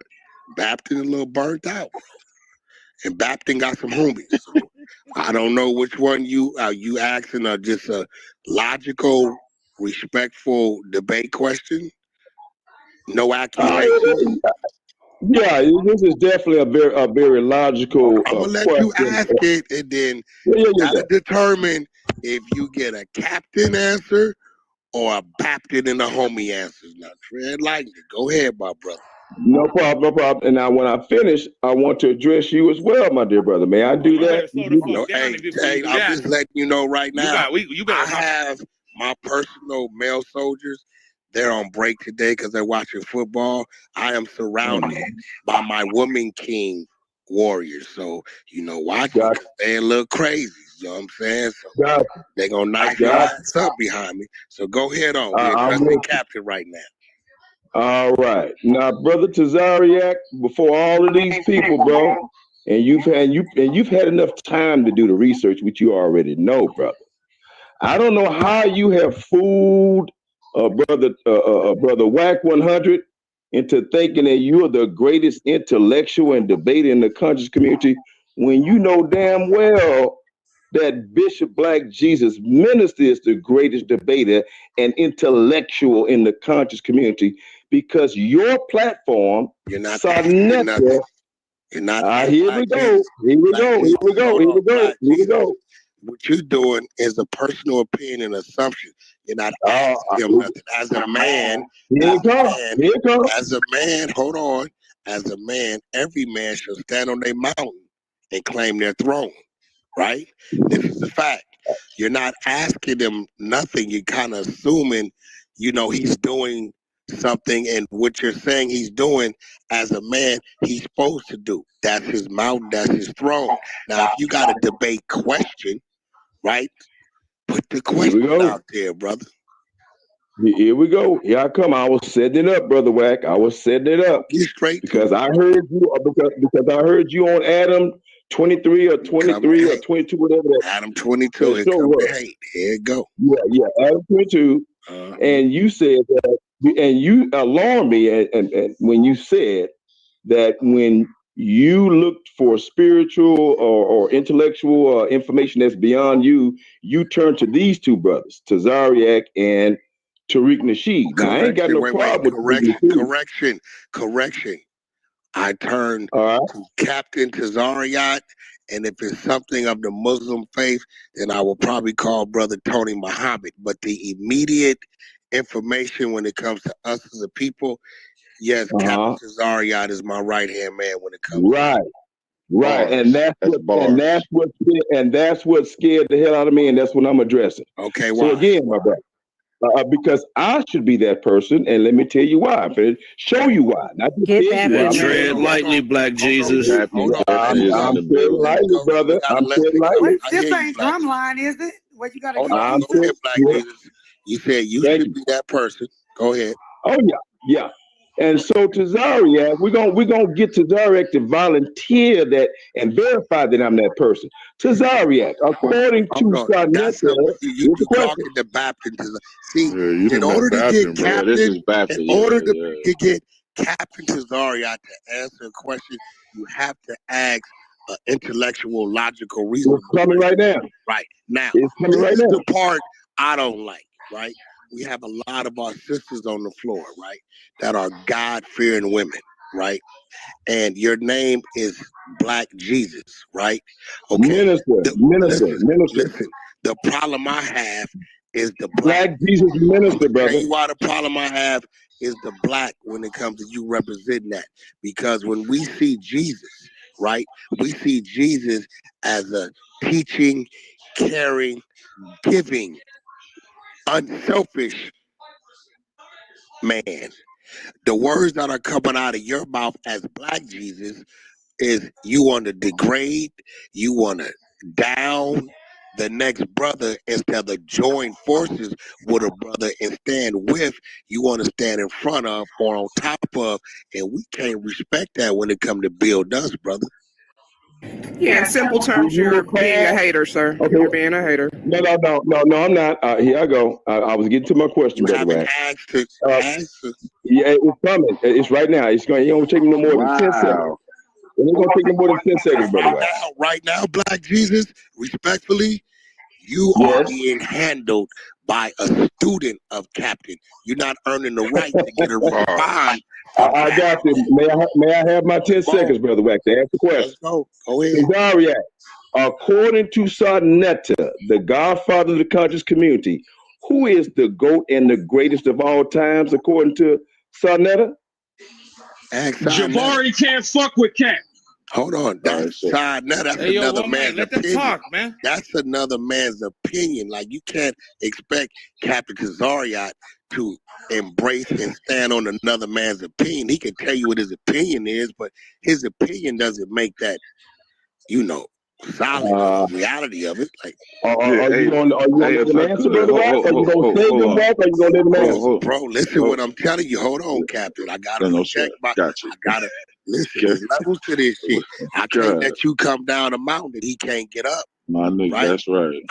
In this situation, I don't mind taking the position of a student. Black Jesus, bro, you have to earn the right to have a conversation with our elder and the elder God in our room, bro. You're not giving us that. We can't allow him to even entertain you because you ain't giving him nothing to entertain. It's like your shit you're saying is beneath him. All right, well, Brother Wack, let me judge you and I'm done. Brother Wack, did you know that Tazaryach and ISUPK wear Star Trek Klingon uniforms, Brother Wack? I do know that Captain Tazaryach and the Hebrew Israelites of the that represent One West, right? I do know that they have a uniform that represents them, which I respect because it represents order. Yeah. Sir, so you mean you Why respect you taking direct people? shots at him, man? I got him. Come on, Black Jesus. I got you. So you respect people, goofballs, wackos, who dress up like Star Trek Klingon soldiers, brother. You respect that, bro? So, Black Jesus, right? There's an old saying that you never judge a book by its cover, right? And if it's not to your liking or your personal preference, then you go ahead on and you make your own bowl of food, right? So what I'm saying is, if you don't like how these men are dressed, I'm a little curious on why you as a man is paying that much attention to how another man is dressed. But that's the personal shit that you got to figure out.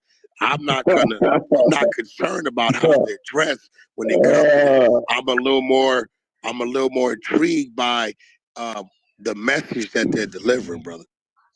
Yeah, okay. Well, Brother Wack, why don't you ask Tazaryach, why do you...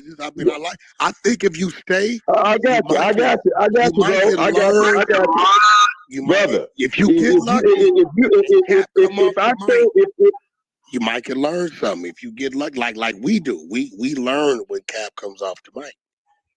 I got you, brother. Now, did Tazaryach teach you that white people are supposed to kiss the boots of Israelites?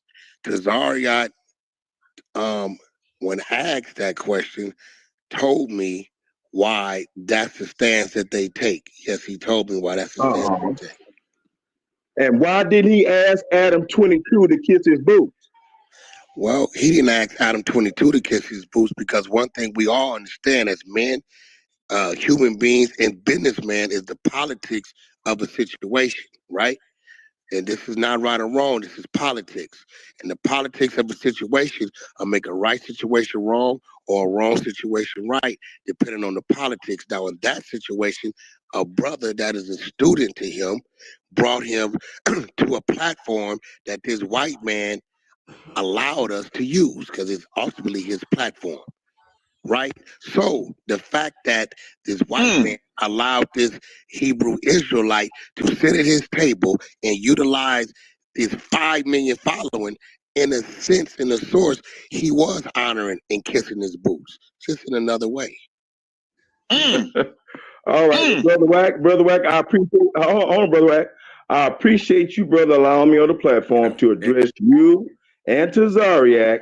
I have just posted the video evidence of your man, your teacher, dressed up like a goddamn Star Trek Klingon. And if you don't give a goddamn, Brother Wack, you have a right. You have a right, brother.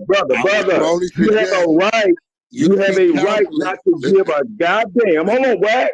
Brother Wack, hold on. You cut me off. Yo, don't talk over fucking Wack, weird looking motherfucker. You better have a fucking manners, bitch. Hey, you bitch ass nigga, watch your fucking mouth. Talking about hold on, you fucking hold on, nigga. Fuck is you talking to? Brother, can I finish my No, until Wack finishes. Fuck you, George. When Wack finishes, then you can fucking talk, nigga. Now mute up. Until Wack finishes. Why would you think you can just come on this stage? Why would you think you can come on this stage and do that, bro? You got my number. You should have texted me, homie. Hey, Wack, I just want to say one thing, right? This Fuck brother, you. like a couple, like I think when I was in Houston, a couple of days before I came to Houston, he did a clubhouse room, pretty much saying what he's saying now, like, you got tricked into bringing me on a no jumper. So I know he lives in Houston. So I went in his room and I said, I'm gonna be in Houston from Thursday to Monday. We can have a conversation in person. We can have a debate, conversation, XYZ in person. If you don't show up, then I'm gonna know you's a bitch. That's what I said. I don't know if I used the bitch word or not. Then I went on Sidenetta's platform because he was on Sidenetta's live, and I said the same exact thing, because if he really have an issue with me, and I'm talking about intellectually, I'm not talking about even personal. I have a school down there. We could have had the conversation right there. And he never showed up. Damn, George, you didn't show up, This George? what he did. But this what he did do. Let me just read this text message he sent me. Let me just read this text message he sent me inside Netta. I thought it was the funniest shit ever. I'm gonna read it verbatim. He said, since I, BJM, am the undisputed GOAT, and you are not, make me an offer that I cannot refuse to debate you. You can start with these imperatives. Number one, you will publicly video record on all your social media that Black Jesus Minister is the GOAT, the greatest debater of all times. 2, you and ISUBK will pay me 10K, 10,000 running man tax to debate you. Number 3, WAC 100 will be our moderator and platform and promoter and perhaps judge if we agree. Number 4, General Yohana, who's in charge of my school, must publicly video record his agreement to debate me no later than 3 months after our debate. This agreement must be insured by ISUBK for a sum of 10,000 to be held in a trust by WAC 100. If the agreement is violated, forfeiture belongs to Black Jesus Minister.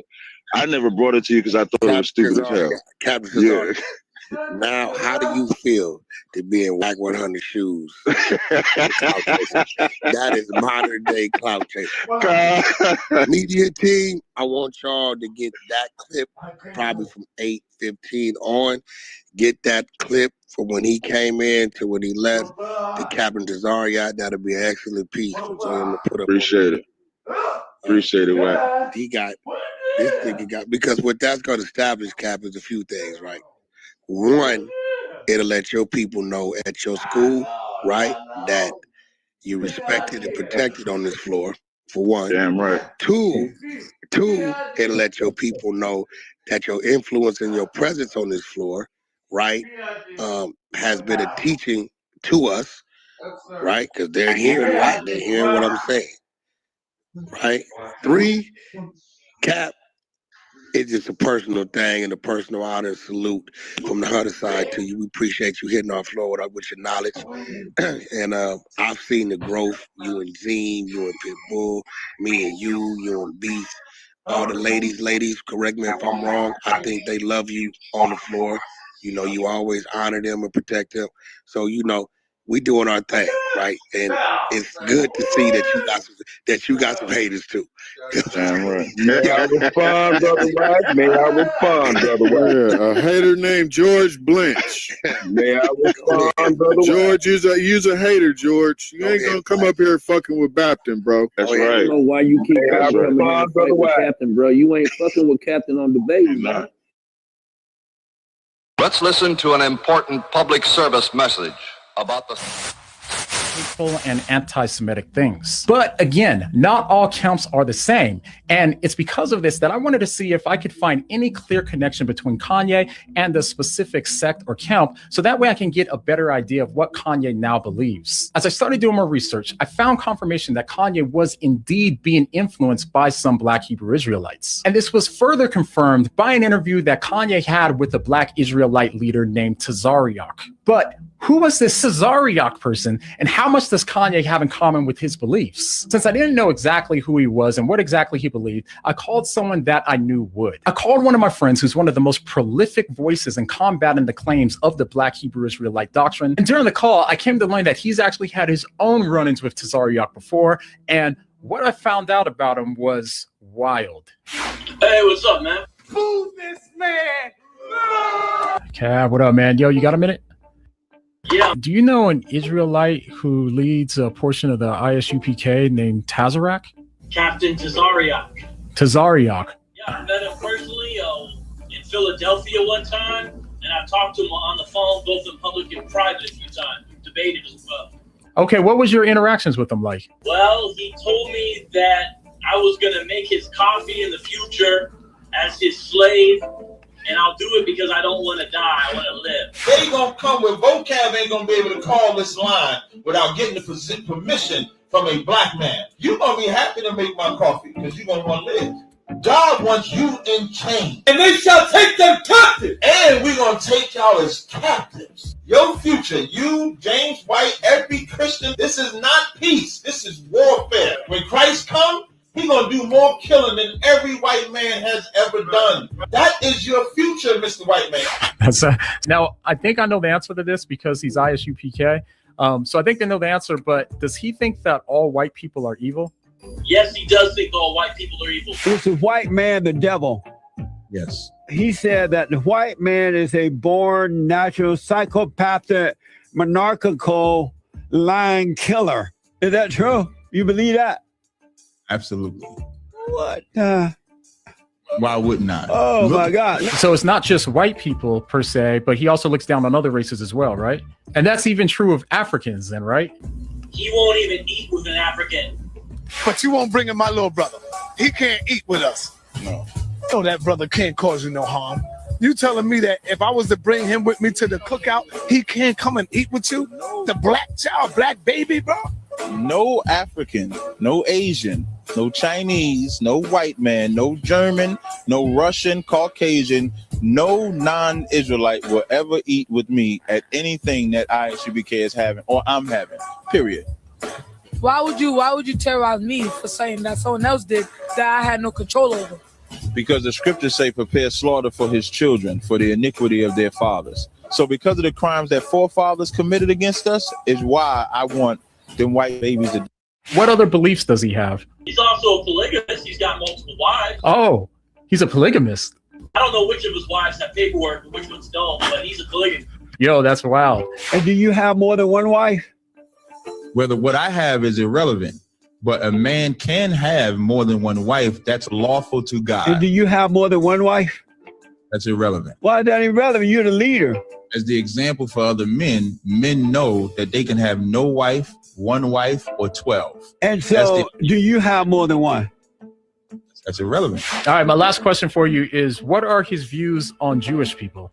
He thinks the Jewish people stole his and his cohort's identity, and that's why he has such hostility, because they're known imposters. So now that we know more about Tazaryach and his beliefs, the only question now is, do Kanye's new beliefs line up with his? Well, let's go ahead and listen to a snippet from his conversation with Kanye. I love that journey. I see you're switching. And then from watching the Drink Champs video, you made a statement to say that, you know, we're the Jews too. So like, where did that part come from? Was it something that you learned from like the Jewish people? or is this something that you learned from your own side? And where do you intend to take that part? When I went on Alex Jones, it's interesting. He talked about this. It's so funny. You wouldn't expect Alex Jones to specifically back up that thought and that theory. I would read the Bible. I'm looking at the location of the Bible, and I wouldn't visited Buju Banton, and I'm getting different people's perspectives on Christ. I have my boy Mickey Halstead also shares these same beliefs. And my question is, why are we the only people that don't have a flag? Well, obviously, our existence was erased. Those slave ships was real, bro. You know, we are the Jew and they are Jewish, like that of a Jew. That's what I'm talking about. Oh, you wanted to hear that? I'm already canceled, right? So I can say stuff like that. So it seems that they do, in fact, agree that blacks are the true Israelites. And it definitely seems plausible that their views have contributed to Kanye's recent hostility towards Jewish people. But is this the only belief that Kanye has in common with them? And if so, is there many more to come? If not, what other things does Kanye agree with them on? And most importantly, has Kanye abandoned the truth of the gospel message for the false gospel message of Tazaryach and the Black Hebrew Israelites? I don't have those answers, but one thing for certain is that these are definitely influences that Kanye does not need right now. Is it okay to hate? Yes. And unfortunately, the Black Israelites have a lot of very wrong and false ideas about Jesus and salvation, but we'll just have to save that for another time. In the meantime, make sure you pray for Ye, and the next time that you hear him saying that we're the real Jews, what are you going to say? What do you mean? What you just said is one of the most insanely idiotic things I have ever heard. At no point in your rambling, incoherent response were you even close to anything that could be considered a rational thought. Everyone in this room is now dumber for having listened to it. I award you no points, and may God have mercy on your soul. Hey, shalom, man. This is Captain Tazaryach of ICBK under Command and General Yohana. I first want to give a shout out to the Christian Apologetic that did that excellent video, good research. But to any Christian, apologetic, Muslim, or anybody that has a interest in understanding our viewpoint on different subjects that were brought out in that video, feel free to contact us. We're definitely approachable. I think you'll get a more insightful response instead of just a soundbite response. And I think it'll be very educational for people to actually see our views instead of what they perceive as our views based on what someone may clip or what someone may say. So if anybody want to contact us, you can feel free to contact me. We'll definitely be more than happy to do the interview. Shalom.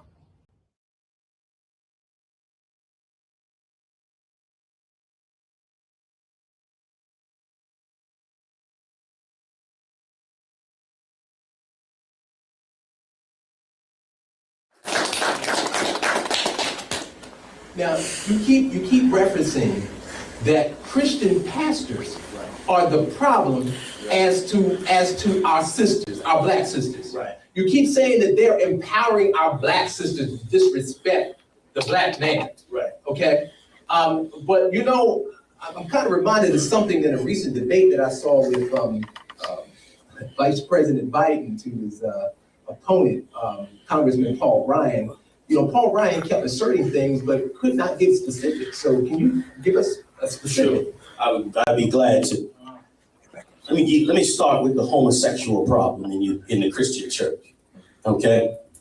When you allow men that are homosexual to be on the choir, to lead the choir. I watched a recent tape of a wonderful dance from your church, minister, where the dancers had red sheets. I saw it on YouTube. And they were dancing, and the sisters were beautiful, man. Yes. And then I looked into the center, and in the center, I saw what was clearly a homosexual. He threw his head back and waved his head and shook his behind. And I dropped my head in sadness because we don't understand what we are doing to black women when we do this. When we allow homosexuals to lead our choirs, to sit and prance in the midst of women, we are teaching them a lesson even though we don't realize it. And the lesson that we begin to teach them is that I don't have to respect a man. Okay. That's just one. Wait, you asked me to be specific. I ain't gonna do Paul Ryan. I'm gonna get specific. I go down the whole line on it and tell you the problem.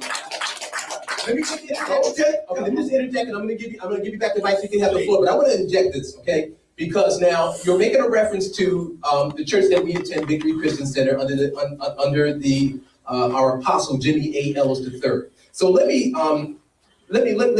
say this, okay? It's not okay. Yes, are homosexuals in the church? Yes.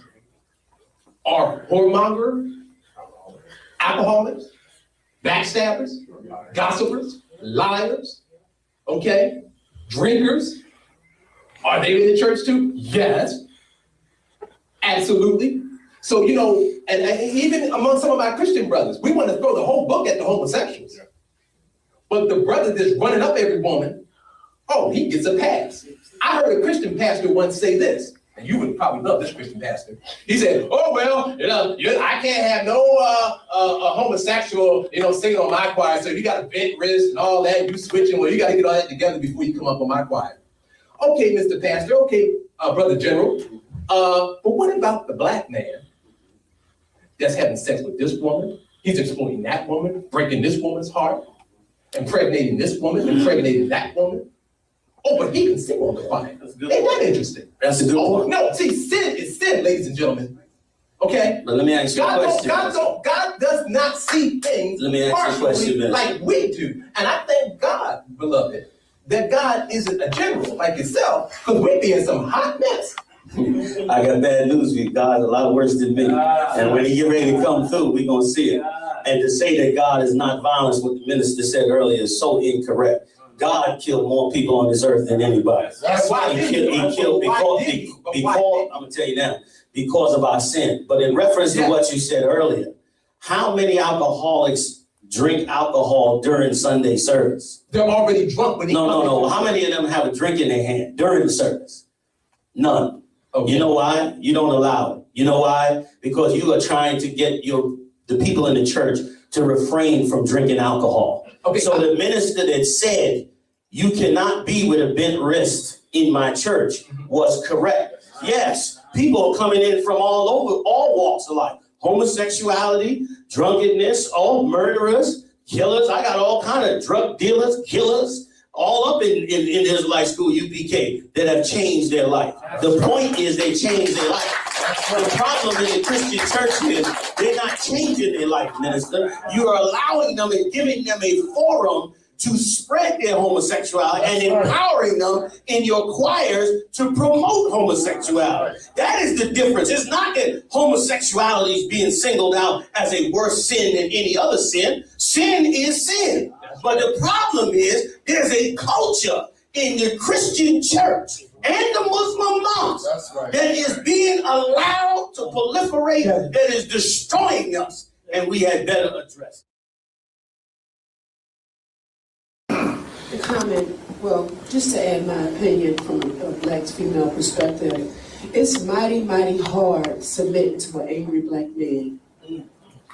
If this black man got some deep psychological issues that resulted from their childhood, when you marry that person, most women have a natural desire to want to submit, to want to help, to want to love, to want to build their man up. But if that man is not in love with Christ, like my brother Reggie said, and does not know who he is, and that he got some psychological issues that resulted from anger, from him not having his father, or he was raised in a home with a father that was abusive to his mother.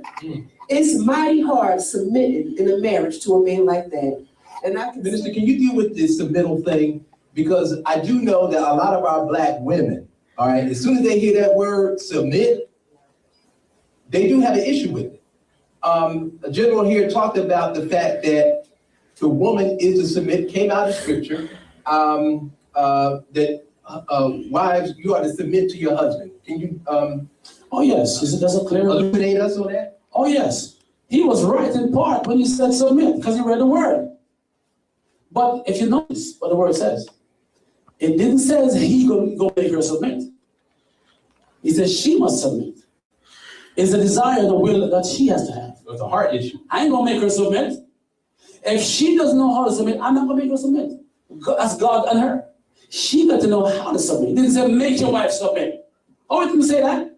It says wife submit. God is speaking directly to the woman. He's saying, woman, submit. That means don't be a dog or be nothing. Don't be on his feet. No, you're from his side. You're working with him. We are working together with Christ. Speaking of the church, because so the church is to Christ is the same relationship with the woman and the man. That's why you got to know God first before you know the sexual side. And you know in Corinthians, it's Corinthians 11, verse 11, nevertheless, neither is the man without the woman, neither the woman without the man. Oh, here's the key, in the Lord. For as the woman is of the man, even so is the man also by the woman. But all things through God.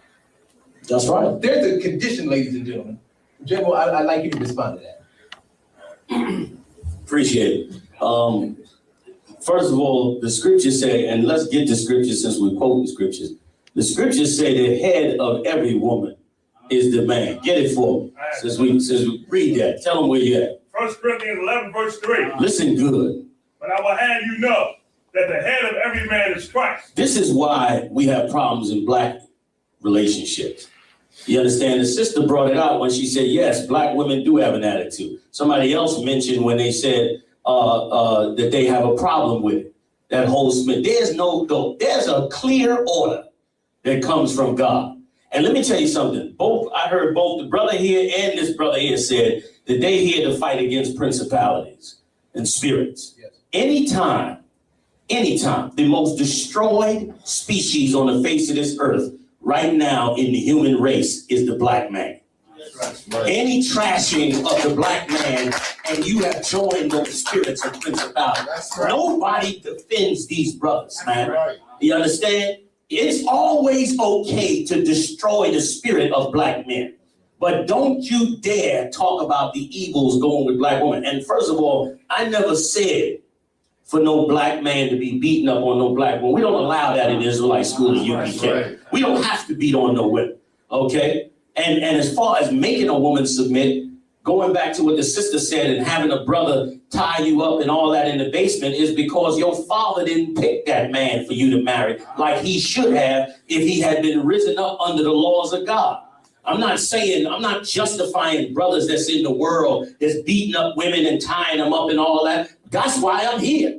I'm here to stop brothers from doing it. I'm pulling them out the street and changing their life so they don't do that no more. But I ain't gonna tell them now to go bow down to some woman now that they don't come out of that darkness. God did not require that of them, man. Right. And we got to listen. Let me tell you something. You ain't got to listen to me.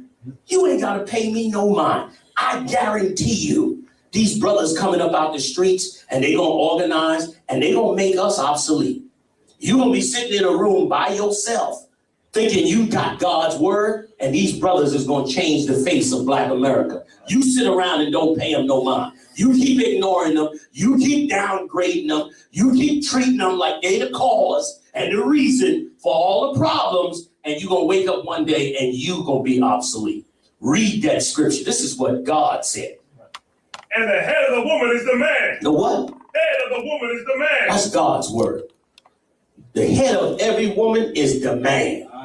Okay? Now, of course, there's more rules that go in. It don't mean a brother go out and have, in the Israelite school of UPK, you can't just go out and have sex with any other woman. That's right. You can't do that. We got rules here. And because of these rules in the Bible, these young men, they dying to be acceptable. They dying to be considered righteous.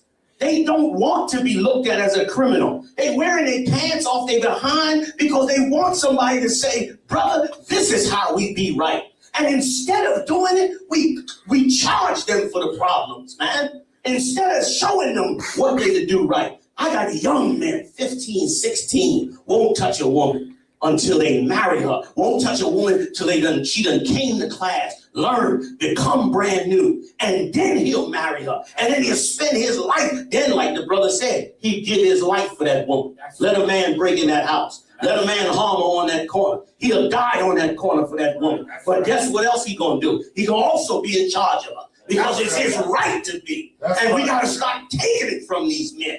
We are wrong in this, man. In this nonsense. Listen, first of all, who are we to even act like we're right? The ministers and the preachers, you are the one that failed them. That's right. How you gonna sit up like we got the answer? They got the answer. We failed these brothers. We done failed this black community, man. And we better start listening. Read that, brother. And the head of Christ is God. That's an order. God is the head. Christ follows everything God said. Christ said, I come not to speak my word, but God's word. Guess what? If you don't marry a man that serves God, that follows God's law, then you're going to get tied up in the basement. You should expect it. If you go out and get T-boned with the Mercedes-Benz that's selling crack, you should expect to get shot up in the car when they come to kill him. You should expect it. But if you see a man that say, no matter what, I won't eat pork or shrimp or crab, and guess what? If you become my wife, you can't eat it either. Right. You look at him like he's an evil. You ain't gonna tell me what to eat. I eat what I want to eat. When that's the man you should marry, you should be at his doorstep. You should want to wash his socks because this man is willing to fear God and do what the Lord said. And then listen, and it's why black women can't marry the right man. You want to know why you're alone? You want to know why the black relationships is all messed up? You want to know why everybody's in the club? I'm telling you why. But you don't want to hear it because you don't like the answer. Nobody wants to say our religious institutions have failed. Okay? Our way of life in this place as a relationships have failed. The brother said it best when he said, we don't want to face the white man is the devil. His way of life is wrong for us. His piece of paper, his authority, the way he thinks, it's wrong. And we better start from scratch. And we start from scratch right here. Finish that scripture, brother. That's it, sir.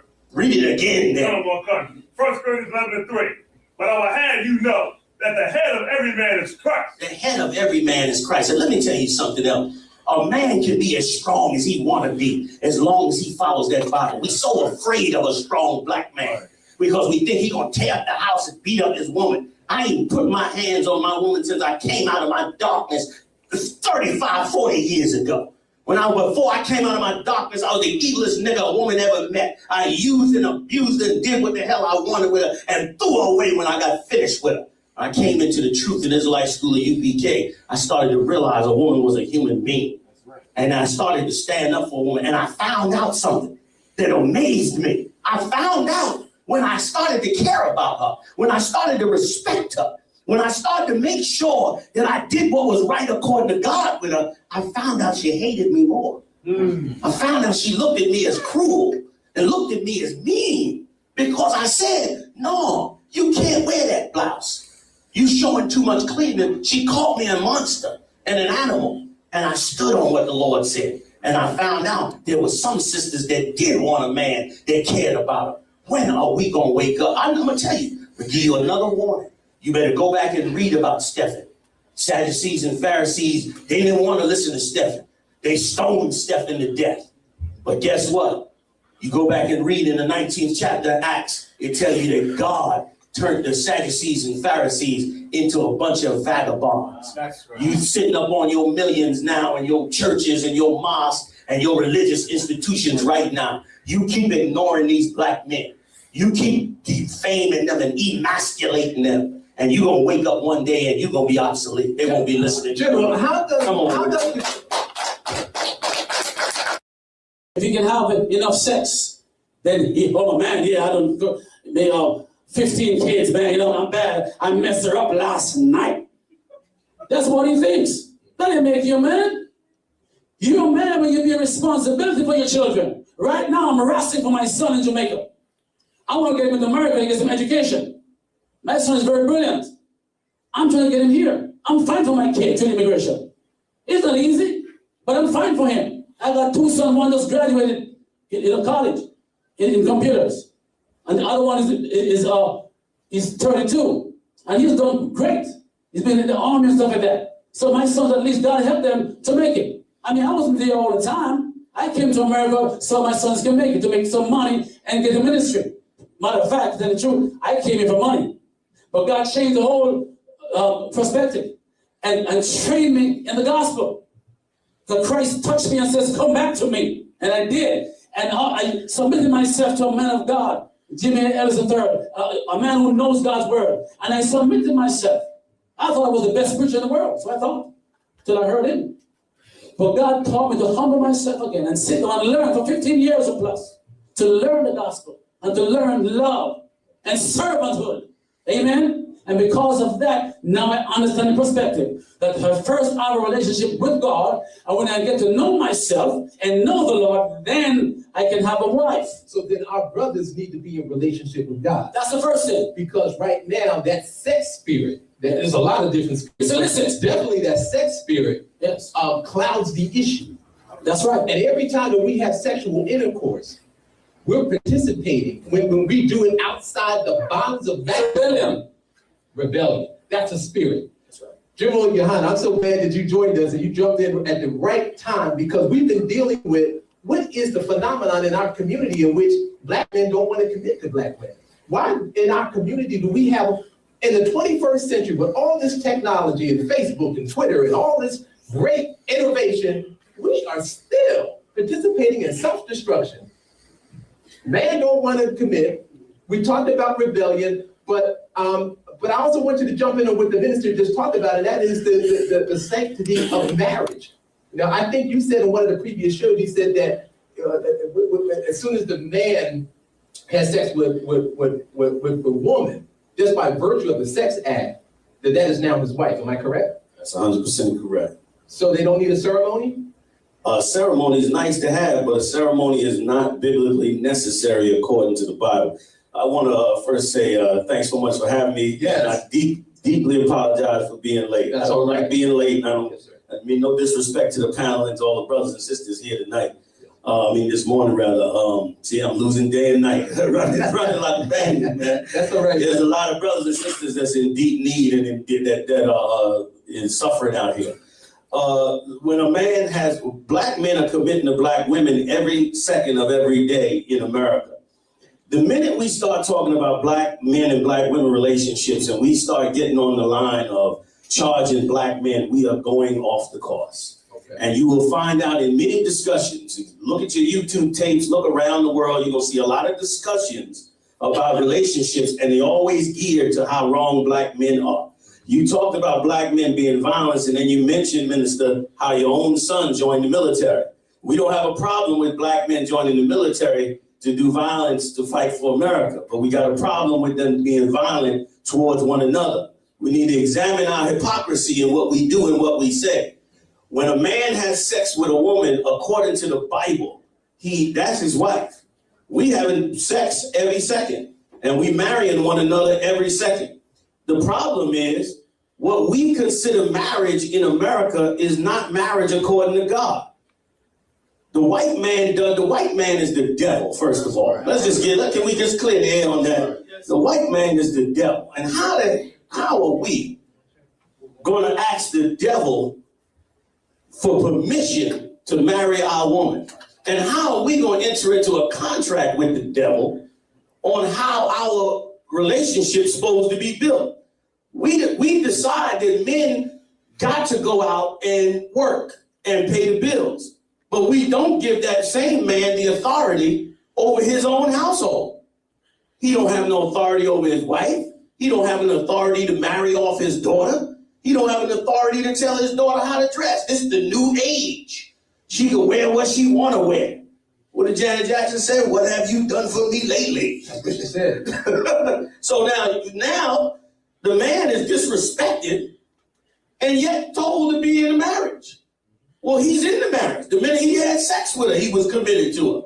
But the problem is that commitment gets broken by the rules that men and women have together. And we believe in our ignorance in this empire that by signing that piece of paper with the white man, that's going to mean we're going to be more committed. We're not going to be more committed. But General, if I could just interrupt for a second, because, okay, fine, and we'll get to the whole institution of marriage and the ceremony, and we can get into federal laws and state laws governing marriages, etc. But here's the thing. You can get, I understand people getting married in justice of the peace, whatever, but the bottom line is this. God instituted marriage, all right? Now, I just have to draw a difference here.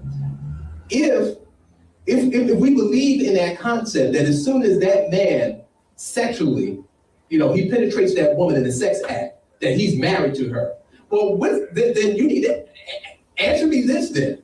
Plenty of our brothers are entering a whole lot of women, and a whole lot of babies are produced. And our sisters are in the welfare office trying to get benefits because the man is nowhere in sight, the black man I'm talking about. So if they're married to them, why in the world aren't they committed? The reason that black men are not committing, as you would say, or as you would think, is because of how they're being treated by women in their relationship. Nobody charges the black woman. Everywhere I go all over the country, and I speak in the street, in events, and y'all have seen me on the TV and YouTube, all over the place. Yes. Everywhere I go to discuss relationships, you cannot charge black women. You start to tell black women the truth about themselves, which would really help every relationship. Everybody could have a perfect relationship like the brothers in the Israelite school, UPK. These brothers have a wonderful relationship. We got married, some of them got 2, 3 wives, 10 years, 15 years. I talk about it like it's a trophy. I wish you come down and see them on the high holy days and watch their wives interact and see how they act with their children. One wife taking care of children of another brother, another wife, a sister wife, and all of that. But you can't tell black women that they being monsters in America. You can't tell them that. And the problem is, no black man want to be emasculated across America by black women. And I hate to put the blame where it belongs, but the Christian church has empowered black women to be disrespectful to black men. And how? In what way? In so many ways. In one, taking the authority over the household by using 911 whenever she decides. 80% of 911 calls are calls with women asserting their authority over men without men actually committing a crime. And there ain't a single sister or brother in this room that doesn't know somebody or some woman that called 911 on a brother because he pissed her off or told her that she couldn't do something or took his car from her because of the way she acted. And because of it, what happens? He gets pushed out of his own house. How could you push another man out of his own house? Even the idea is insane. So you're saying the Christian church is a conduit for this? Absolutely, brother. And so you're saying what, the Christian ministers are putting the black woman up? Yes, they are. Making bogus calls that they being abused? Woman, thou art loose. Woman, thou art loose. What does that mean? Well, you're making reference to Bishop T.D. Jakes. That's just one. Okay, all right. That's just one. But would you not agree that domestic violence is a pervasive problem in our community? Men Absolutely. Punching, kicking, biting, strangling, stroking, tying a black woman up, beating her, pummeling her to the ground. That's not a figment of one's imagination. Make no mistake, Minister. Make no mistake. I'm not dismissing black men's violence against black women like it's okay. Make no mistake. Yes, sir. What I'm saying is this. It does exist. Because once again, those brothers that are not in the Israelite school of UPK don't understand how to correct their woman without being violent. Black men should have the authority to correct their woman. But since they don't have the authority in this empire and have never been taught how to correct their woman, they just go to what they know. They go smack her. They go put their hands on her. They go choke her. Because they know, instinctively, they know this woman is not supposed to be treating me like this. I'm not supposed to be emasculated like this. They know it instinctively. The minute you get in an argument with your woman, you know automatically, like, she talking to me like this. It go automatic. But the problem is the brothers are not taught. So the brothers do what's natural to men. They become violent to stop that woman. I'm not saying it's wrong. Here's what's wrong. Here's what's wrong. Christian ministers, the #1 religion in the black community is Christianity. The buck stops with you. So if black men don't know how to deal and correct their woman, it's your fault. Responded to the points being made in the video. Then I left a comment. Then even another brother, okay, this bro, who or whatever the person is, he said, bro, read the points you addressed, then said you wouldn't address the point. And that's the problem, because in my initial comment, the only thing you took out of it was I said the conversation is but you know, he's pointless. saying that against but you, right? Under that, I outlined 3 different specific points, specifically addressing point by point what you and Tommy were discussing, and you totally ignored that. No, I didn't. That's why I felt you were being overly emotional. You. That's not overly emotional. That's looking at your point. That's not overly emotional. That's looking at, you said men typically protect the women in their family. That's not true today of black men, not predominantly. Men can barely protect themselves from. Go ahead. Men can barely protect themselves from other men, such as the police. Having what Tommy is describing is called vigilante justice, and of course, can have unwanted consequences. What we discussed in this particular video about protecting them was not just pointing out how they're unprotected, but how they can be protected. So I'm still trying to show, like, bringing up 3 points is not addressing what we said. You got to tell me what we said in this dialogue that was silly and pointless. This is why I said we can move past comments. Just tell me what in this video was silly, pointless, and we can just start from there. That's all I'm asking. Okay. I do this, brother. First of all, you asked me what did I say was feminine or overly emotional. That's why I had to have the comment. Okay, but we passed that. We're right here. Now we're done with that point. The next point you said is, why did I say the conversation is silly and pointless? Do you want me to address that now?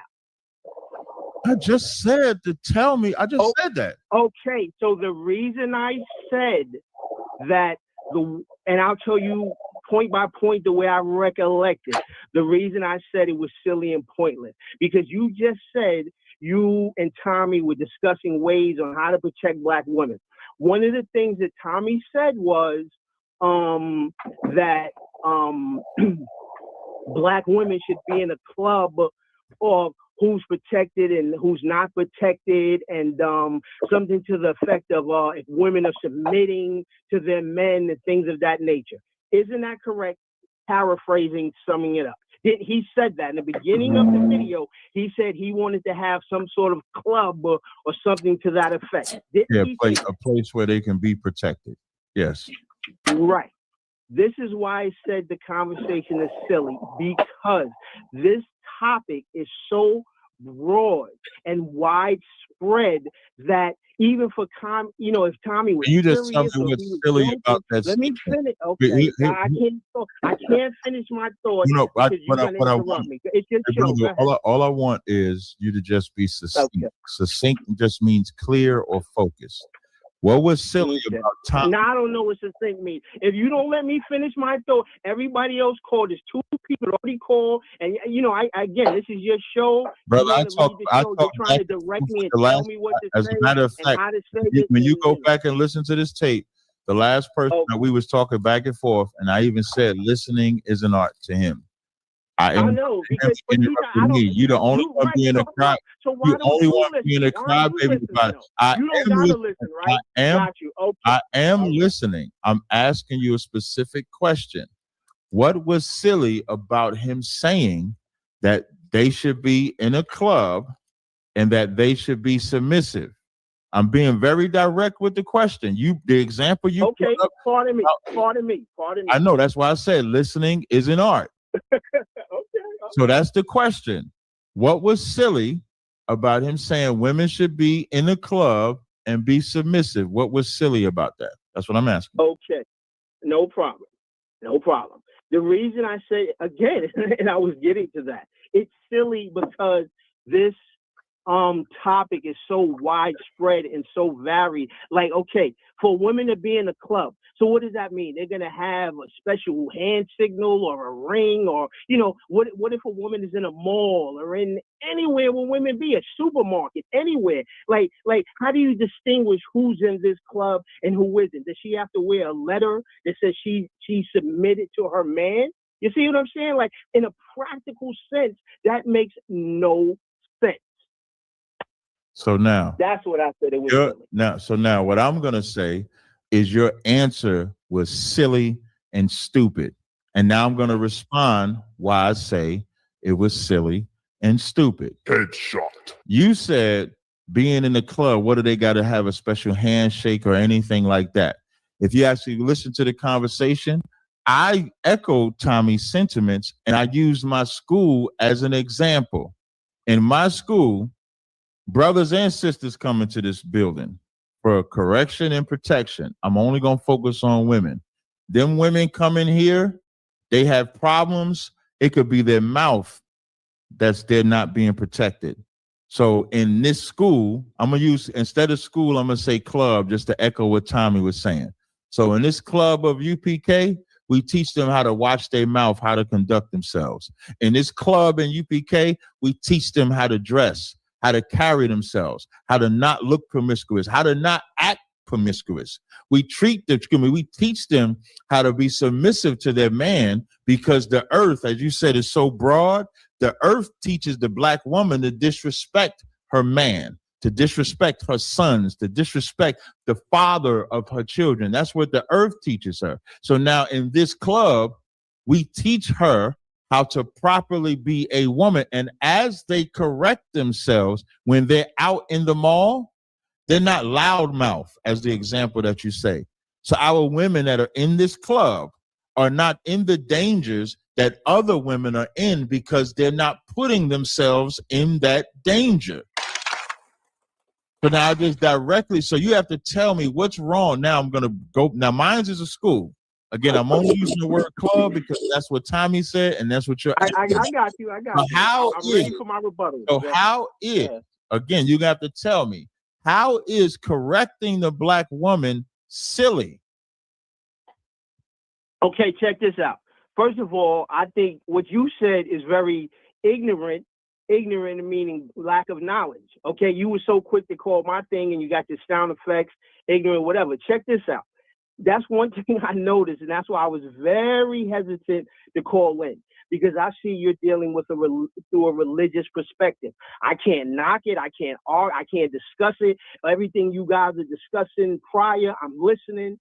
That's not my area. So, but but when you and Tommy were talking, you were talking about black women in general. You didn't say specifically, even, okay, Tommy said a club, and maybe you mentioned your school. Now, I've seen you before, even talk like African kids.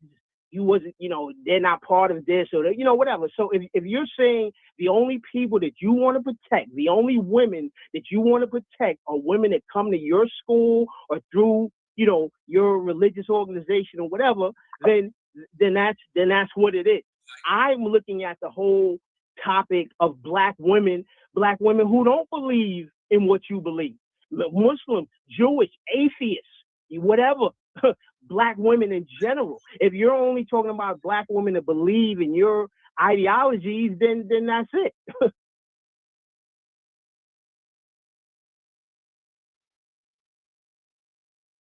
Just are you done, brother?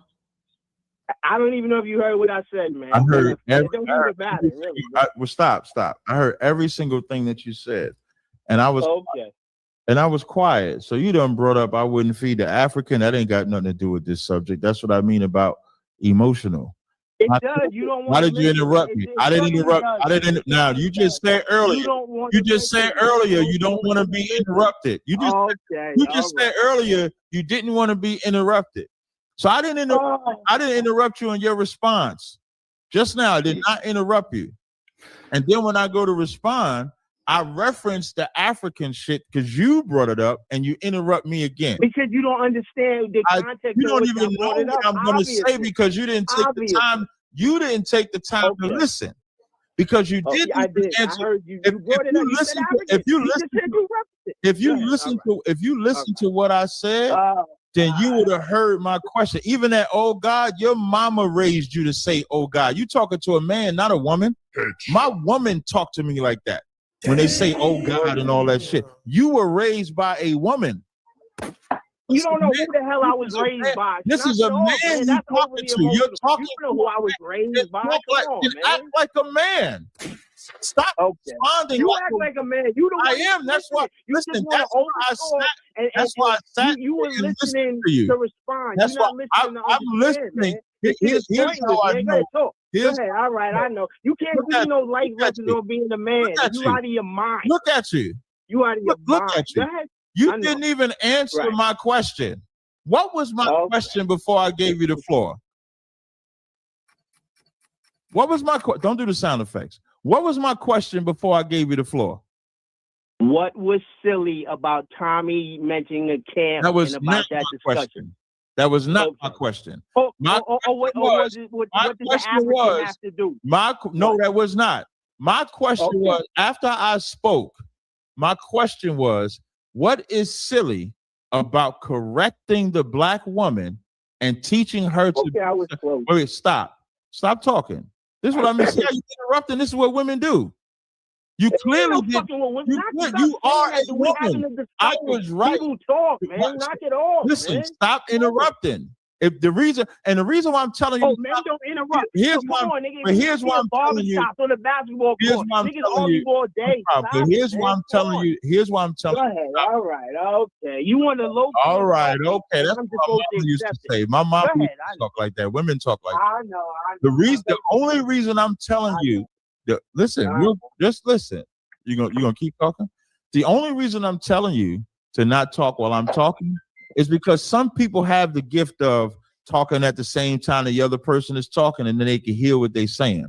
But you clearly didn't even know the question that I asked, because when I asked you what that question was, not only did you not answer it, you didn't even know what it was. So maybe you should stop talking while I'm talking so you can hear what I said, because you did not answer my question. You didn't even know what it was. So I'm going to repeat my question and respond. I asked you what was silly about correcting the black woman and teaching her to be submissive. You went on this whole diatribe saying, because I'm religious, your words, if you're not religious, you don't fit in here. When if you actually listen to the conversation me and Tommy had, in my response, I said my door is open to everyone. Everyone, every black woman can come into this room, but you're going to get rules when you come into this room. I'll explain why you're going to get rules, because the black woman, pull that video. Hey, brother, I'm not talking about you right now. Pull that video up. I told you I wanted to play. Pull this video up. You know what I'm talking about? Yes, sir. I'm going to show you exactly the type of women that need correction. Pull this video up. Pull this video up. Okay, just want to make sure it's being shared. And then Tazaryach has a question for you after I play this video, brother. Play this video. Now, you on the phone, so I don't know if you're going to hear this or not, but if you watch it live, this the woman and they play the video.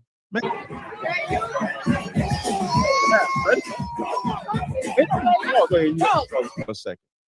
In this video, you got black women with the goddamn Toy Story characters with little kids, and the Toy Story characters is jerking on the little kids. Jerking on the little kids. Who the fuck gonna correct them if it ain't the black man? Play this shit. Play this video. Play this video.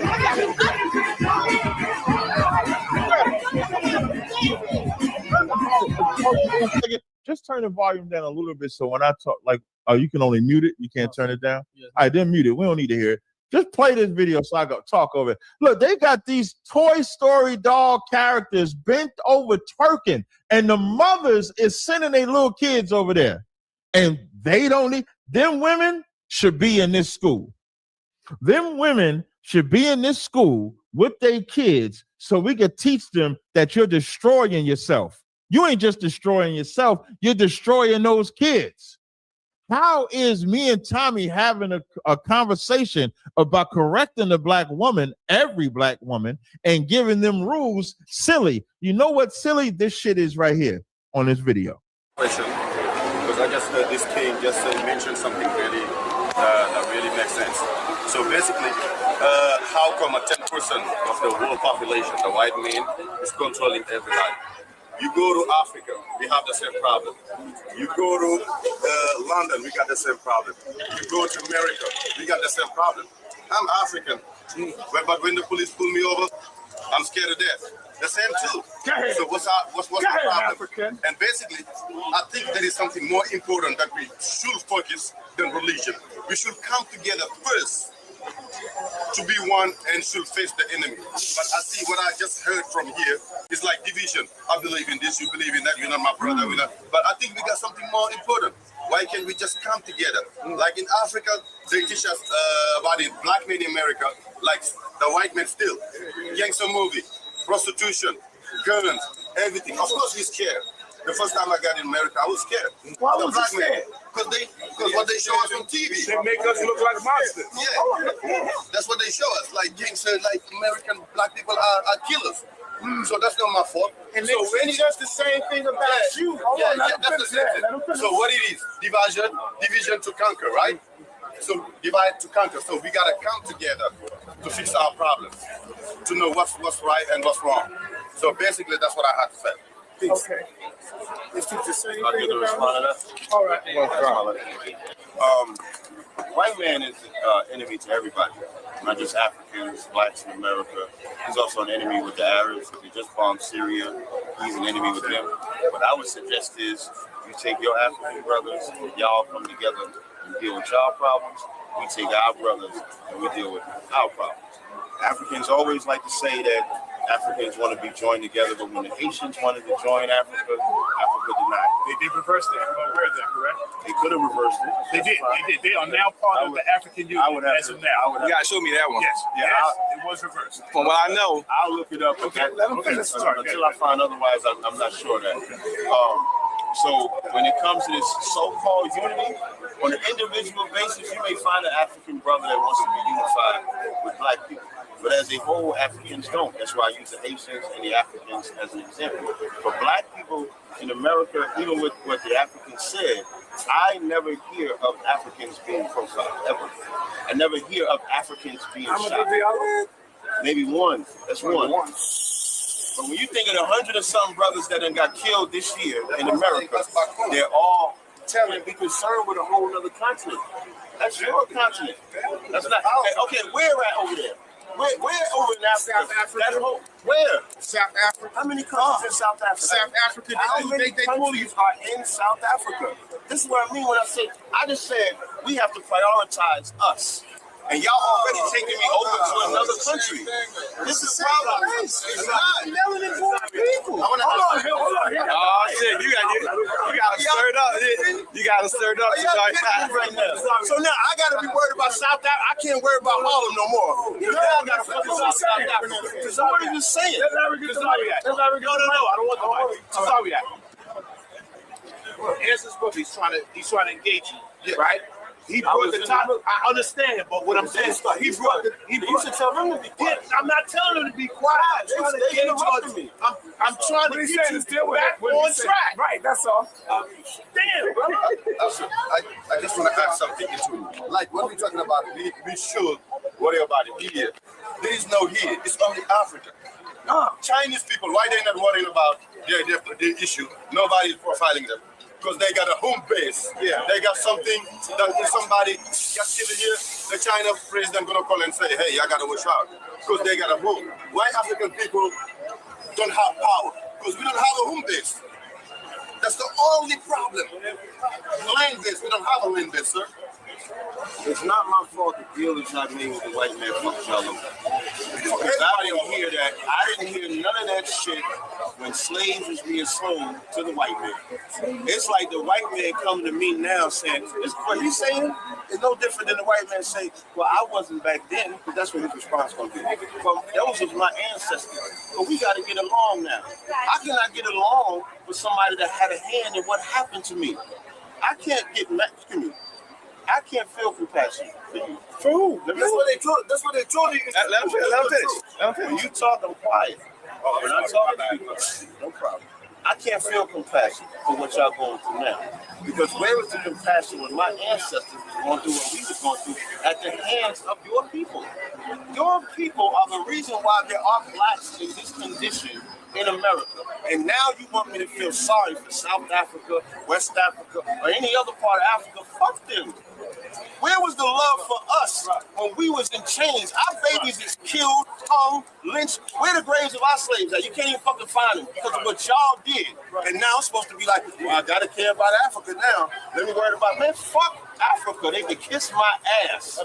Black people are who I love, who I would stand with. And when they get their position of power, then maybe we can talk and say, well, what type of deals we can make? Y'all fucked up y'all deal. Yo, you should get mad at your ancestors for whatever deal they made with the white Europeans when they sold us, and knowing the white man was going to renege, don't talk to them. Don't talk to me, and now you want me to fight your fight? The brothers is in the military. You know it's probably brothers flying them drones and all that shit in the military right now, fighting the white man's fight against an enemy that's not his. Now you want me to fight for you when you're my enemy.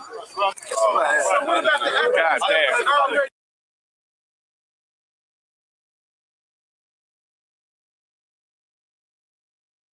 But that was my question. So it's recording. All right, here we go. Ladies and gentlemen, let me introduce to you first the challenger, the brother from ISUPK, Mr. Captain Tazaryach. You got 5 minutes, brother.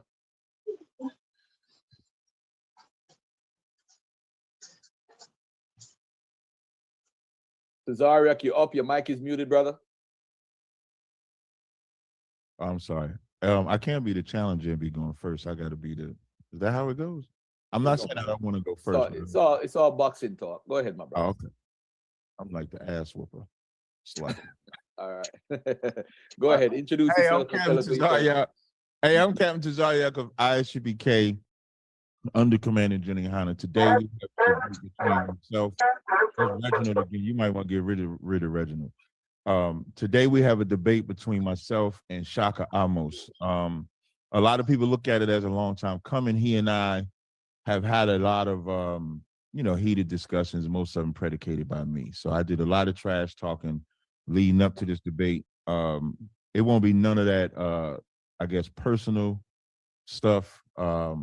If he wouldn't, I don't know why he chose to talk about the stuff he talked about before the debate, because none of that stuff would be mentioned in this debate. The excellent caveat to this debate is I can't talk about Kemet. He can't talk about the Bible. What do I mean by that? Normally, when I try to have this type of debate where we just talk about what can actually fix the community, either I or my opponent ends up just doing the usual, you copied this was established 3,000 years ago and stuff like that. We're not talking about nothing from 3,000 years ago.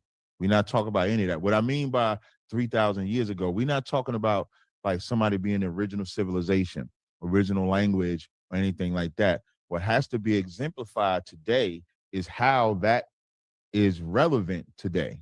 Meaning what I know about with the Bible and what I'll show is from our time in slavery up until today, we are using that for our liberation. It's active. The most prominent leaders that we've had in America has used that Bible. Even if they call themselves a Muslim, even if they call themselves a Panther, no matter what they call themselves, they have used the Bible as the blueprint for their liberation. I have never seen it with Kemet. All I've ever seen from that side is how great it was and this and that. So, I created this title. This title is my fault. Guido, you might want to mute your mic, Guido. I created this title because I felt that Shakka was scholarly enough to just deal with the subject.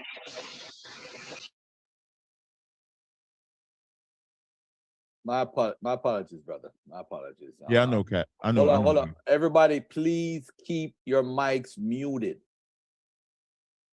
All right, go ahead, brother. I appreciate Shakka taking on the challenge of not being able to talk about the Bible. I know it's a difficult one, just like me not talking about Kemet is a difficult one. But I'm looking forward to seeing what the information. I think the winners of this debate should be the people.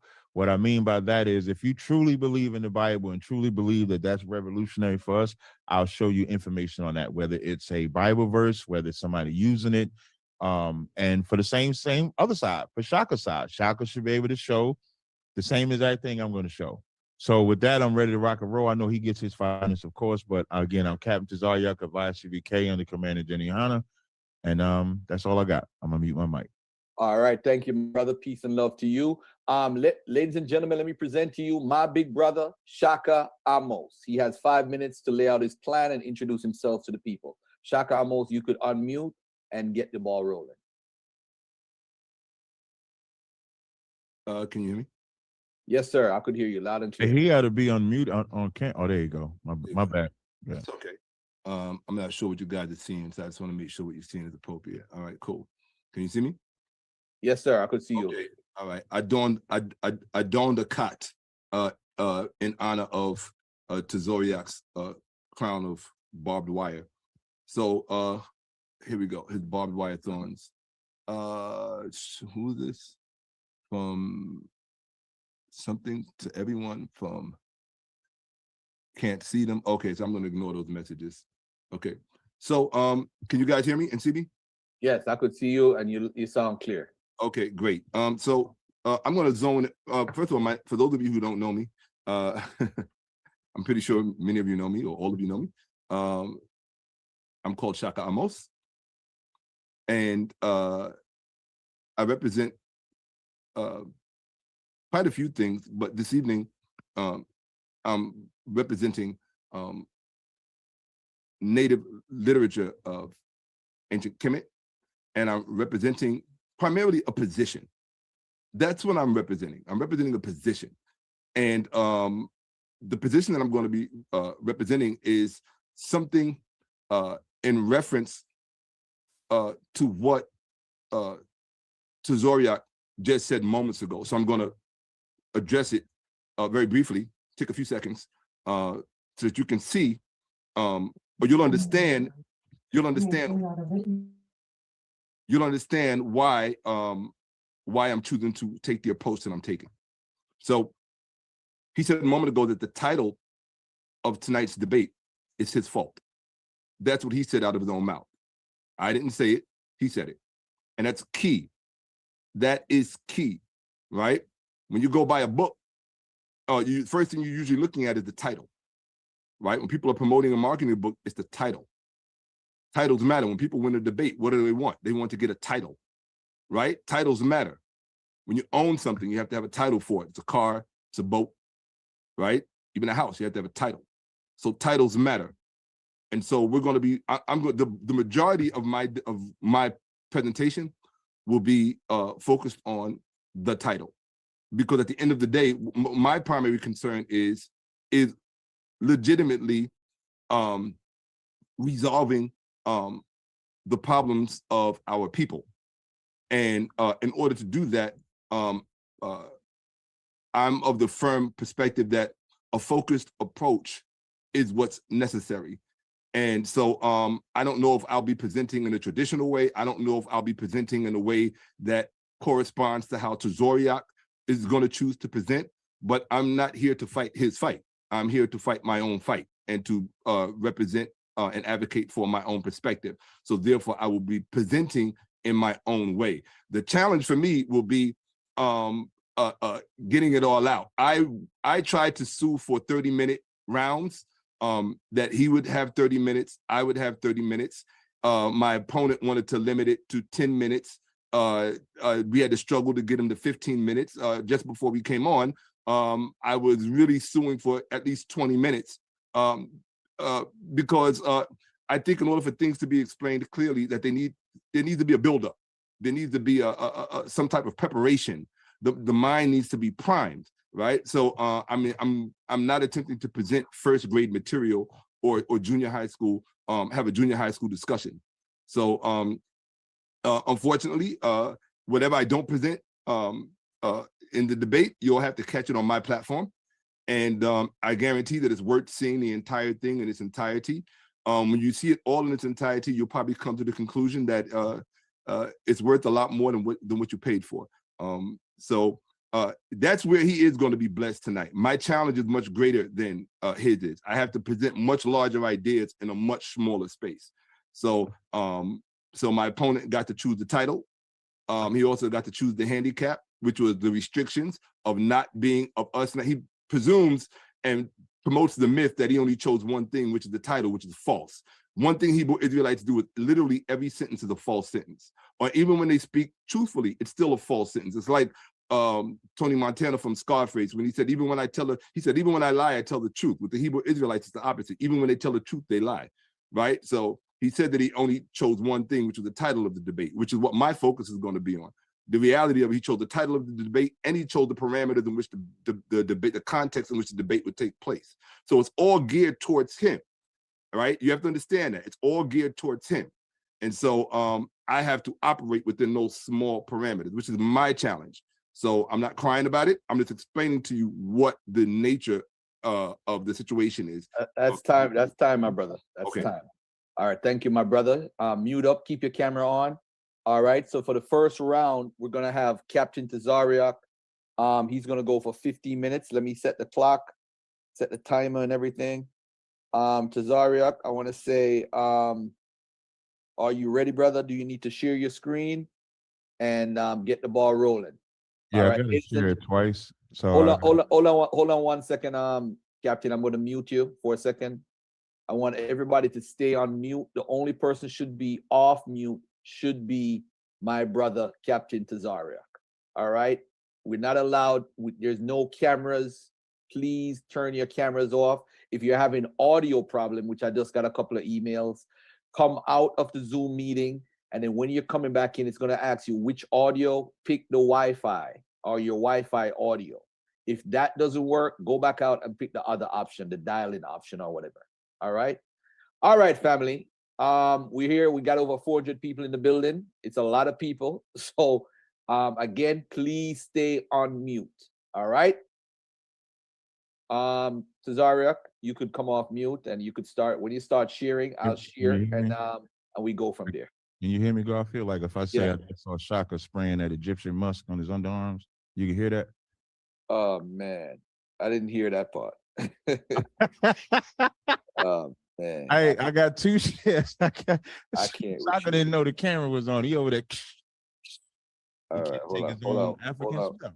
Let me hold on 1 second. Let me get. I got my clock ready. We're doing 15 minutes. So let me know when you're ready, and we could go from there. Okay, hold on. I got two shares that I have. I have one share of the video, and then I have another share. Now, of course, if he ever has to share, his time can be paused as well. Just so you know. So I have two shares. Give me 1 second to get to it.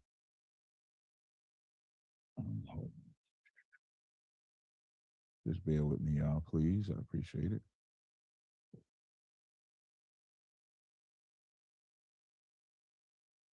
All right.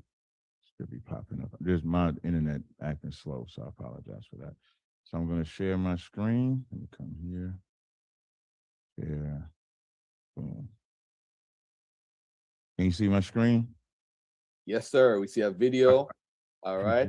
So I'm going to start with this video. Hold on 1 second. Reginald Baker, for some reason, refused to come off your mic constantly. I don't know what's going on here. I really don't know. I'll send you a copy in the morning. Yeah, I'll send you a copy in the morning. That was wise. That don't make no sense right now. Let me just let these people in. People coming to see Shakka and you, bro. They love y'all. I think it's a good debate. I mean, it's been a long time coming. I think I first was back in 2014 when I made Shakka stumble on the street. So now here we are. So let me know when I could play the video yet? Yes, you could play whenever you're ready. I could start your timer right now. I know, sweat. And then you'll pause when I switch to my PowerPoint, right? Yes, sir. Yes, sir. Go ahead. All right, so I'm ready to go. You can start my time now. Okay, so in this video I'm about to play, remember the title of this debate is Kemet versus the Bible, which one can actually fix our community? So I'm going to show a timeline or a streamline. Now I want to start with this video here This is Khalid Muhammad, one of the most prominent black men that has graced America, even though he's a Muslim. Here's what he took a chance to say when he actually had his hands on the Bible. I'm just going to play this clip real fast. Is it all right? Some of you put this book down. But the Bible is a roadmap to our liberation and salvation if properly understood. From Genesis to Revelation, the Bible actually has our history. We are living in the Bible right now, brothers and sisters. We are walking on the pages of Scripture. But you must go in the Bible with a proper understanding. Otherwise, you'll go in a fool and come out an even bigger fool. All right, I'm going to stop my share just so I could share my PowerPoint now. Garfield. All right. Here. Yes, sir. I could hear you. I'm going to start the time back right now. No, don't start it yet because, you know, I'll be jamming up when I start the slideshow. So I'm going to go to my slideshow, from current slide. Can you see it now? Yes. Ain't I supposed to move something? I didn't see anything moved at all. Like this, right? You can see my screen now, right? There you go. All right, no sweat. You can start my time. Has Kemet ever sparked a revolution of any kind for black people in America? Like this, and even this list that I have right here is not even long enough to really represent the list of blacks that have used the Bible as their liberation. So on this list, you have Nat Turner, Denmark Vesey, Rabbi Ford, Rabbi Matthews, Ben Amin, MLK, Elijah Muhammad, Marcus Garvey, Cherry, Malcolm X, Khalid Muhammad, David Walker, the Deacons for Defense, Absalom Jones, Black Panther Party, Harriet Tubman, W.E.B. Du Bois, Frederick Douglass, Henry McNeil Turner, William S. Crowdy. These are just some of the individuals that over time would go and read those records, would go and read that Bible. Some of them would say they even had divine inspiration from the God of the book that will lead them to liberate their people or build something for their people, establish a foundation, establish a government. If we do just a brief overlook of the black religious history, just 7 churches. You have the earliest church, the African Methodist Episcopal Church, established in 1816. You have the Episcopal Zion Church, established in 1821. You have the Christian Methodist Episcopal in 1870, the National Black Baptist Convention in 1880, the Church of God in Christ, almost sound like GOCC, 1897, the National Baptist Convention in 1915. The first African church was actually organized in 1773 under the leadership of Reverend George Lee. Now, what's going to be interesting, and I did a lecture on this because a lot of people may say, well, Cap, you're using the church. This church that we read, or that we're going to see in the early 1700s and the 1800s, before integration came, before we thought it was better to assimilate with the so-called white man, they would be what y'all would call ISUBK today. They would be what y'all would call the Israelites today. So now it has the slave Bible, and I'm pretty sure we all heard of the slave Bible, which omitted key passages that could incite rebellion. On display at the museum in Washington, D.C., anybody can go check out this rare Bible from the 1800s. And what's notable about the Bible is not just its rarity, but its content, or rather lack thereof, because it excludes any portion that might inspire rebellion or liberation. They always like to say the Bible is copied or the Bible is plagiarized. There's missing things out of the book. Well, we found what the white man took out. He took out anything that you might read that said, free yourself, empower yourself. It's high time to come out of sleep. Anthony Smith, the associate curator of the Bible and Religion in America, says the first instance of this abridged version, titled Parts of the Holy Bible, selected for use of the Negro slaves, the British West India slaves, was published in 1807. About 90% of the Old Testament is missing.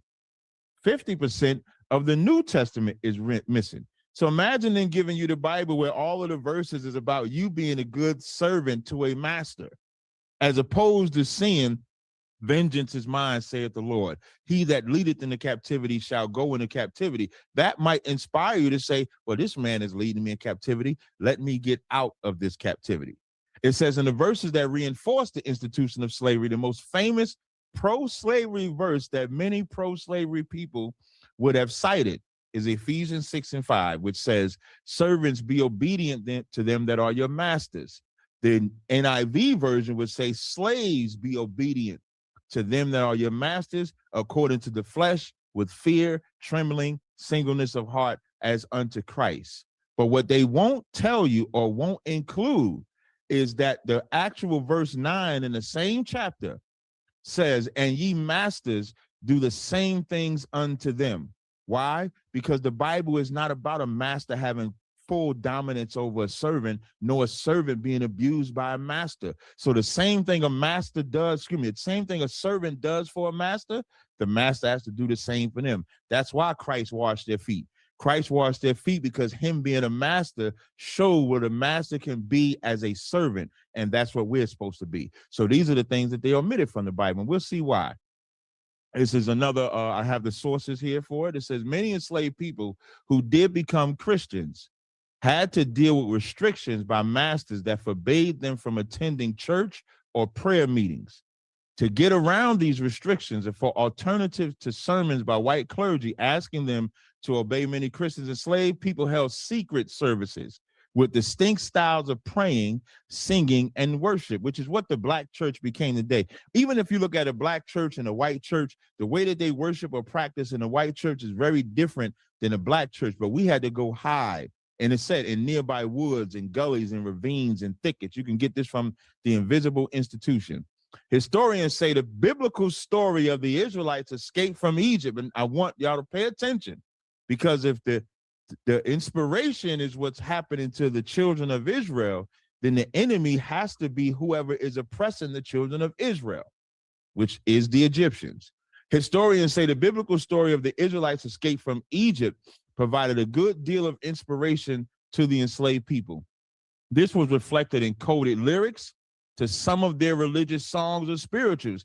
That's why y'all would hear them old Negro spirituals, wade in the water, swing low, swing chariot. All of that would be the coded lyrics that the black people at that time would sing, would encourage. It would be slave routes, escape slave routes. All of those things would play a part. It says in Go Down Moses, for example, the lyrics plead with the Hebrew prophet to tell old Pharaoh, let my people go. Frederick Douglass wrote that when he was a child before he had escaped slavery. A keen observer might have detected in our repeated singing of O Canaan, sweet Canaan, I am bound for the land of Canaan. Canaan, of course, is what will become the land of Israel. I'll go to the next slide. Prophet William Crowdy. Listen, man, Crowdy would be like an honorary UPK member if you look at the story. So Crowdy was born William Guthrie in Oklahoma on Tuesday, September 13th. I'm sorry, Wild in Guthrie, Oklahoma on Tuesday, September 13th. The Lord God appeared unto William Crowdy. It's going to be amazing how all of these men that was inspired all got a vision of some kind from an actual real God, not whatever God y'all follow. It says, telling him that he wanted him to redeem Israel out of spiritual and mental bondage. It didn't say he wanted to redeem Africans or any other type of people. It says specifically redeem Israel. In 1896, the Crowdys moved to Lawrence, Kansas, and the prophet began preaching the word of God. At first on street corners, he organized the first tabernacle and emporia at the second at Lawrence. As he strove to reestablish this doctrine and gather the lost sheep of the house of Israel, which is Matthew 10:6, let's see where he went. He met with much opposition from some of the listeners and from some of the civil authorities. That's why I say he would be an honorary UPK member, because we get the same opposition. We get the same opposition every time we go out there, whether it be the listeners or the civil authorities that don't want us to do it. And where did he do it? While preaching on the street. He was arrested 22 times. However, he continued his mission, which he had been sent. That's what the God of the Bible does. When you serve in the God of that Bible, you get inspired, whether you go to jail, whether you get harmed, whether there's danger, whether there's anything involved in it. That's what you do. I'm going to go to the next slide.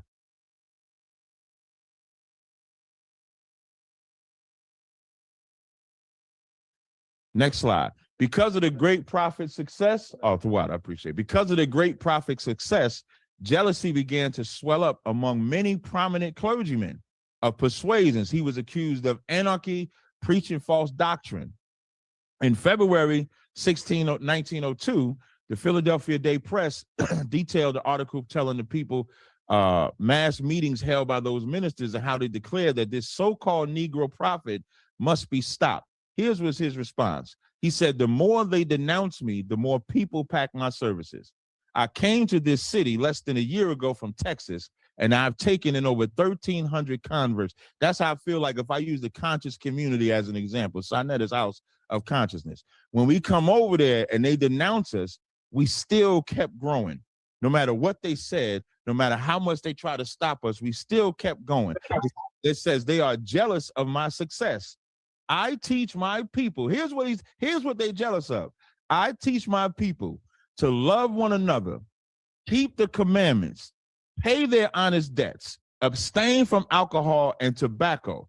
If that's anarchy and false doctrine, I am willing to take a back seat. Mayor Ashford has seen my work and he finds no offense in me. I almost experienced that when we was in North Carolina, which we'll get to later in this debate. In North Carolina, they try to say the same thing, that we're radical, that we're killers and we're doing that, when all we're doing is keeping our culture. All of them people that you see in ISUBK, keep the commandments, abstain from tobacco. Alcohol is not unlawful, but we do advise if you have an alcoholic problem not to drink it, and we don't follow false doctrine or do anything like that. It says scholars say predominantly Black churches of the 19th and 20th centuries played important roles in Black society outside the sphere of religion.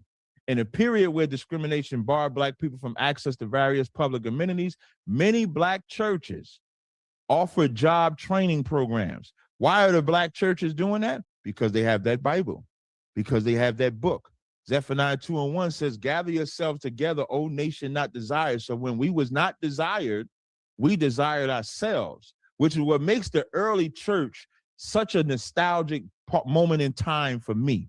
Like the early church, segregation, all of that is nostalgia because it forced us to be more spiritual, to be more moral, to be more ethical. And once we began to do that, it says many Black churches offer job training, insurance cooperatives, circulating libraries, and athletic clubs. They were among the only places that Black people could take public or semi-public leadership positions. Men gained prominence as pastors, while women, when they like to say we don't rock with the women, while women often led church committees and organizations that provided social services locally or advocated for causes. And that's the balance that the men and women would have back then, and that's the balance we have in ISUBK today. In the late 18th, I think I might have read, I'll read this one again. In the late 18th and early 19th centuries, thousands of Americans, Black, enslaved, and free, were swept up in the revival known as the Second Great Awakening, which we're about to get into. It says in the South, the religious fervor of the evangelical Christianity resonated easily with the emotive religious traditions brought from West Africa. Rob Warner liked that part. I left that in there for you. Forging a unique synthesis, slaves gathered in hush harbors, woods and gullies, ravens and thickets for heartfelt worship, which stressed deliverance from the toil and troubles of the present world and salvation of early life to come. Let me keep going. Most of the enslaved lay outside of the institutional church on purpose. They laid outside of the institutional church because when you go in the church, you'll be what they call institutionalized. In the 1830s and 1840s, Southern churchmen undertook an active campaign to persuade plantation owners that slaves must be brought into the Christian fold. Now, in one part, they come in outside of the institutional church. In the other part, they want to bring them into the Christian fold for control. This meant that the church that had to be carried to the plantation, aided by denominational missionary societies, association, plantation missions became popular institutions. But missionaries recognized that Christianity would not appeal to all enslaved Blacks. This is what they said. He who carries the gospel to them delivers deism, skepticism, universalism. All the strong objections against Christianity. Objections were considered peculiar to white Christians who were preaching obedience to your masters because they knew if they were delivering their type of Christianity, it wouldn't be something that we would follow. I think I want to skip this one and come back. This is Henry Highland Garnet. This is the National Negro Convention of 1843 was held in Buffalo, New York, drawing some 70 delegates, a dozen states. Among the delegates were young rising leaders in the African community: Frederick Douglass, William H. Brown, Charles. 30 seconds, 30 seconds. 27. This is what Henry Highland said in his address. He said, brethren, what Henry Highland said was that slaves of the United States were calling for their open rebellion. And that speech only failed by 1 vote. So even during back then, he said, brethren, arise, strike for your lives and liberty. Now is the day and the hour. Let every slave throughout the land do this. And he was a preacher. He was a preacher using that Bible for his liberation. What I've shown in my first half, which I'll continue to show, is that that Bible has been the only liberation for Black people in America. I yield. All right, peace and love. You did 15 minutes and 25 seconds. I'm going to give my brother Shakka almost the same amount of time. And before Shakka goes in, let me mute everybody up. All right, the only person who should be off mute is my brother Shakka. You're going to have to unmute yourself again, my brother, because I just muted everybody. Ladies and gentlemen, please keep your microphone muted. Keep your cameras off. Enjoy the information. Get your pen and paper and take notes. All right, ladies and gentlemen, I present to you my big brother, Shakka Amos. I'll start the time when you tell me that you're ready, my brother. You got to unmute your mic, brother Shakka. Okay, I'm unmuted. I had to find my screen. These things jump around. Okay. So I'll address his statements at the end. Can you all hear me? Yes. Okay. Are we starting right now? Like, do I get a go? You tell me once you start, I'll start the clock, my brother. Okay, not a problem. So that's oh, let me take this out my ear because I don't need it. All right. So that's let me make sure I can share my screen so I can make sure everything is on. Hold on 1 second. Share screen. Share screen. Okay. All right. So I'm guessing you guys can see this, right? Yes, we can. Okay, great. Let me put this up to shit. I hate when, forgive me guys, Zoom is just kind of screwing me up here a bit. All right, let me do this again. 1 second, guys. Zoom screwed me, so you got to give me a second. Take your time, brother. It's all good. All right. Clock ain't start yet. In the meantime, ladies and gentlemen, remember to keep yourselves on mute. Turn your cameras off. If you have any audio issues, make sure you come out and try to sign in under the Wi-Fi for audio or the other one. All right. I have a question for you. You know the little. This is why I hate Zoom. You know the little thing that when you're sharing your screen and you can still see the Zoom controls on your screen. Is there a way you can make that hide because it's blocking things that I need to see? Anybody? Rob on. Move it to the side, Shakka. You see that little thing? Just touch it and move it. Move it across. I don't see nothing now but your screen now, though. Yeah, I know, but I can see it. So it's like, oh, all right, yeah, you see your picture, right? Yeah, I could see the all of the controls and everything. You know, you just got to press on it and move it. That's all. Just press on it and move it to the side. Yeah, you move it up. All right, but even okay, all right. So, nah, this is not doing it. All right, so whatever, man. I'll just leave it right here. I'll just deal with it. All right, let me know when you want to start, and I'll start the clock, my brother. Other thing you could do is expand your screen, and then it'll take up the whole screen. You won't see no controls. Yeah, my screen is expanded fully. Oh shit! I don't know then. All right. Yeah.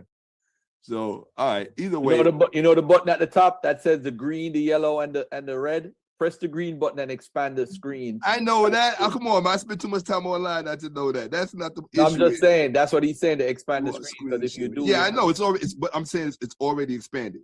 So if it was expanded, it would have expanded here on my screen. Oh yeah. Yeah, it would expand on everybody's screen, beloved. Well, I thought it would. Well, hold on, let me do it again. Because I know I expanded it. Because once you just took off your sharing, you stop sharing. I'm gonna stop sharing again so I can get this right. All Okay. right. So 1 second. Hey, Garfield, everybody could get in, right? I got a few texts that some people said they couldn't get in. Everybody got in, brother. If they have the link, I'm right here. So I mean, we have. Hold on. And to be, Talking about the ones that didn't pay Tazaryach, probably. Nah, they paid. They paid. Hey, shout out to Kim Zealand in the building, by the way, from Clubhouse. Shout out to Kim Zealand. I got to give her a quick shout out right there. I see her in the house. I just want to say shout out to Kim Zealand. All right.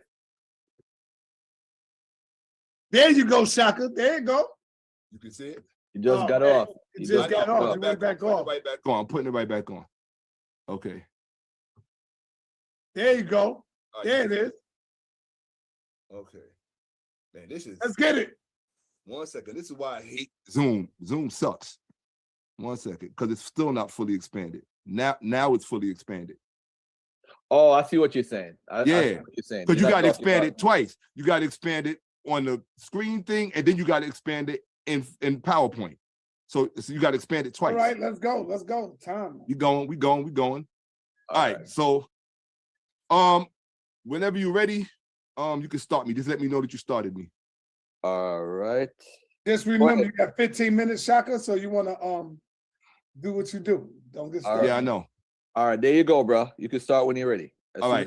Okay. All right. So the first thing that I want to address very quickly is Tazaryach lied about the title. I have the title right here on the screen. He said that it was called Kemet versus the Bible, right? That's what he said. Now, if it was called Kemet versus the Bible, I'm not supposed to be able to mention the Bible. He's not supposed to be able to talk about Kemet. So why would it be titled? There's the title right in front of you. Remember I told you, even when they try to tell the truth, they lie. Literally everything that comes out of their mouth is a lie. Look at the title. It says, who ancient writings can fix the black community? Whose records are stronger? Saturday, April, Tazaryach, and Shakka. It doesn't say anything about the Bible. It doesn't say anything about Kemet. So that was a lie, L-I-E, all capital letters. And if we were charging money for lies, you would owe me money right now. So we go put that in your lie bank. That's number one, okay? So if you listen to his conversation, two things I want to address, and I'm going to move forward. One, his big critique about Kemet is that Kemet was 3,000 years ago, and therefore it can't address anything that's modern. I take issue with that, because if you were talking about modern, you would not have just kept us in the 18th and 19th century for the past 15 minutes, over 15 minutes. So that is hypocrisy and a double standard. So you want to say that your out-of-date shit is better than your out-of-date stuff is better than our out-of-date stuff. That's basically your argument, right? Because you literally just kept them, you kept the entire 400 people, or however many people are watching, you literally just kept them in the 18th and 19th century. I don't know if you know this, but right now, there's artificial intelligence. None of that existed in the 18th and 19th century. So you were really, really out of sync, okay? I'm hearing somebody's mic, please mute. Hold on a second. And stop my time. There you go. I stopped that. It's mine. I just came in. I'm trying to see how this thing works. I'm sorry. All right, somebody mute her, please. All right, there you go. You're good, sis. You're good. All right, go ahead, Shakka. I'll start your time as soon as you start speaking. Okay, I'm starting to speak now. So again, that was just more of the double speak of Hebrew Israelites. It's always a sleight of hand and tricks and mirrors, okay? And I just showed you that in real time. You could see with your own two eyes what the title is. It's not what he said it was. And you can also bear witness to the fact that he just kept you all in the 18th and 19th century, right? And that's really important. Why is that? Because what it tells you is, if you notice, everything that he said was about what slaves did. Slaves did this, slaves did that. Slaves this, slaves this. He just spoke to you about 15 minutes about slaves. That's what he talked about, slaves. So basically, the subtext is he wants to keep you in a slave posture. Do what the slaves did, because that's going to be the solution to your problems. Does that make sense to you, to act as slaves in a free society, in a purported free society? Tell me how that makes sense and how that adds up. That is illogical. That is illogical to use the solutions of slaves within a free society. That makes no sense. It's like taking both of your shoelaces and tying them together and say, I'm going to go run this race against everybody else who has on, who had their shoes tied properly. It's just more Hebrew idiocy. Now let's move forward. Here we go. All right. This is from Columbia University Irving Medical Center. right? So, and he also, not only did he keep you in the 18th, 19th century in a slave posture, but the other subtext to that is that your problems are essentially spiritual, right? That's the main message, that the main problem that Black people have is a spiritual problem, right? And so what I'm going to document for you is that the main problem that Black people have is not a spiritual problem, okay? So we're going to deal with that, and then we're going to come back to dealing with the title, because that's very important if I make it. Okay, this is from Columbia University Irving Medical Center, Columbia University Department of Psychology. Okay, they published this article. It's fairly recent, so I think it's very relevant to what we're talking about, right? Addressing mental health in the Black community. The Black community suffers from an increased rate of mental health concerns. You want to know what your problems are? Bingo, there you go. Every time you walk out into your community and you see all kind of aberrations, you see people walking around begging, barely wearing decent clothes, they're out of their minds, they're on methadone, they're on heroin, all over the place. People are all kinds of stuff, right? Things going on in the family it's all mental illness, all of it. That's ground zero for your problems. It's mental illness. It's not a spiritual problem, it's a psychological one, okay? Let's be very clear on that, all right? So we could take that book and throw it in the garbage, number one. Okay, the Black community suffers from an increased rate of mental health concerns, including anxiety and depression. The increased incidence of psychological difficulties in the Black community, you heard that, increased incidence of psychological difficulties. This is what ties you up. This is what will keep both of your shoes tied together. Psychological difficulties, not spiritual issues. Get out of the 10 Commandments, the movie's over, okay? The increased incidence of psychological difficulties in the Black community is related to the lack of access to appropriate and culturally responsive, did you hear that? Culturally responsive mental health care. The problem is part of your mental issues are the cultures that you are subscribing to. They are dysfunctional. You've been in that church how long? He just documented for you how long you've been in that church. And you want to know why you have psychological problems? There it is, documented for you in red ink, okay? They have lack of access to appropriate and culturally responsive mental health care. The church, the Bible is not culturally responsive mental health care, okay? He also said something about we. What did he say about we? Inspired, but all of his rants keep you from traveling. He said something, yeah. He said something about we and us when it comes to the Bible. Or we're keeping our culture. You haven't proved it's our culture. So don't stop with the fake argument, right? You failed to prove that. So let's continue to move. Right. So lack of culturally responsive mental health care. We suffer what also exacerbates it is prejudice and racism inherent in the daily environment of Black individuals and historical trauma enacted on the Black community by what? The medical field, okay? So that means the very people who are supposed to be helping you are actually exacerbating the problem because of the aforementioned issues, which is racism and the other things, prejudiceness, a lack of culturally responsive healthcare, and what else? Historical trauma, right?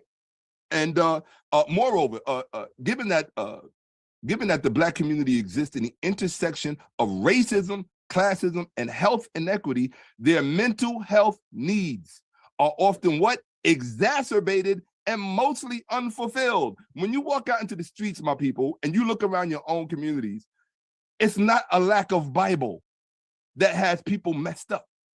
It's their overall mental health. You notice nothing that he said addressed that.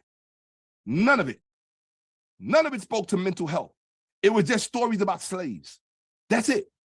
So he's like a spokesperson for Hollywood. You know how every year they come out with a slave movie, 12 Years a Slave. Now they got Will Smith, his new slave movie. Before that, it was another slave movie, right? So Tazaryach is a spokesperson for slave movies. And they do say Hollywood is full of Jews, right? Hollywood is full of Israelites. Hollywood is full of these people of the Bible, right? So it makes sense that all he wants to do is promote slavery amongst us. That's it. That's all he wants to talk about. The slaves did this. The slaves did that. The slaves did this, that, and the third. Okay. Oh, and as far as the other thing, I also wasn't told we were allowed to play videos, so the preparation was poor. The other thing is that Khalid Muhammad, he showed you Khalid Muhammad talking when Khalid Muhammad was still in the Nation of Islam and when he was in the 1st grade. He didn't show you Khalid Muhammad when he left and went to the United African Movement and was wearing Ankh and Kente cloth. He didn't show that Khalid Muhammad. So that first bit of smoke and mirrors, that's disqualified. Throw that in the garbage. I don't even need to show a picture of that because everybody has seen Khalid Muhammad with the AK-47 and the big fat Ankh on his forearm. So if you don't, just go Google it, right? Let's continue. Issues. So remember, these mental health needs are often exacerbated and mostly unfulfilled. Think about that, people. The Bible can't solve that. If the Bible could solve that, we would have been mentally healthy the whole time. He said we were using this in slavery. So we've been using this in slavery. We should have the best mental health if that's what it can cure. But since it hasn't cured it, and since we are disproportionately representative in the mental health community, in the mental health issue community, then that alone should tell you something. That what's coming out of his mouth is horseshit. Okay, let's continue. Issues related. Oh, also issues related to economic insecurity. So now it's talking about how your mental health is affecting your finance, right? You can't fix a broke community without finance. You can't do it. Not gonna happen. Sorry. Come back to reality. All right. Issues related to economic insecurity, right? And the associated experiences, such as violence and criminal justice. We got gang violence and violence from the police. Everybody trying to kill us. Everybody, even female violence against their male partners is on the rise. So think about it. We know what violence, we know we the only community that you walk through where people get shot like it's nothing. And we know we complain about mass shooters and we complain about police, racist police, but you know we was doing it up long before either one of those people came along. You know getting shot in the black community is like walking to the store to get bread. You know this. So let's stop playing games. Let's stop playing Bible games with each other. All right.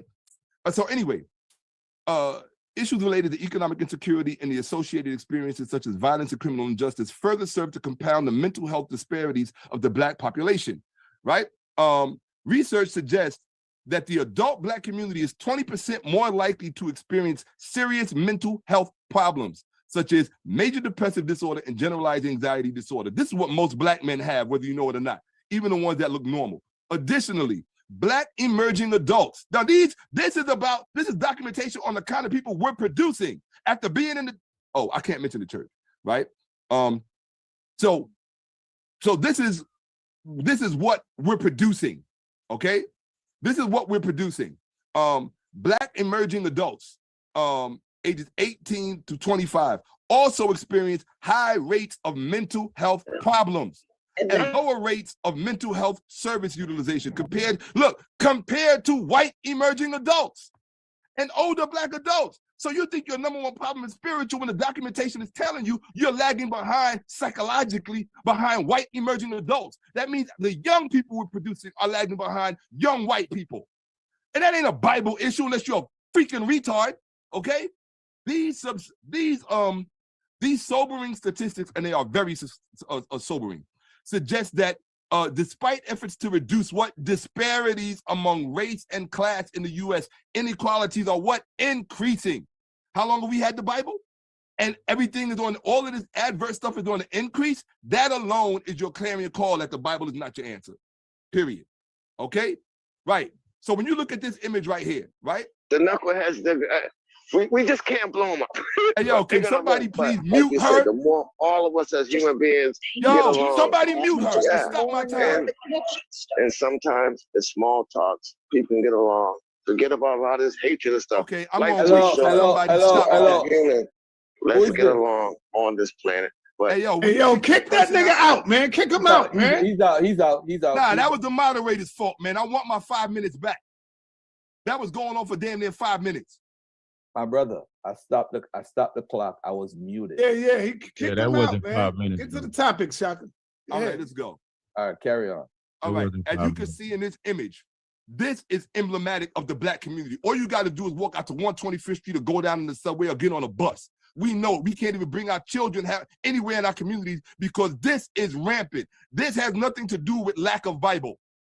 Okay, so the number one problem in the black community is character deficit presents as mental illness. Why am I talking about character deficit? Well, because when you ask the average black person what is character, they're going to have the wrong answer. I'll prove it to you right now. I want all of you to ask yourself, what is character? I'm going to give you 3 seconds for you to give your own self an answer.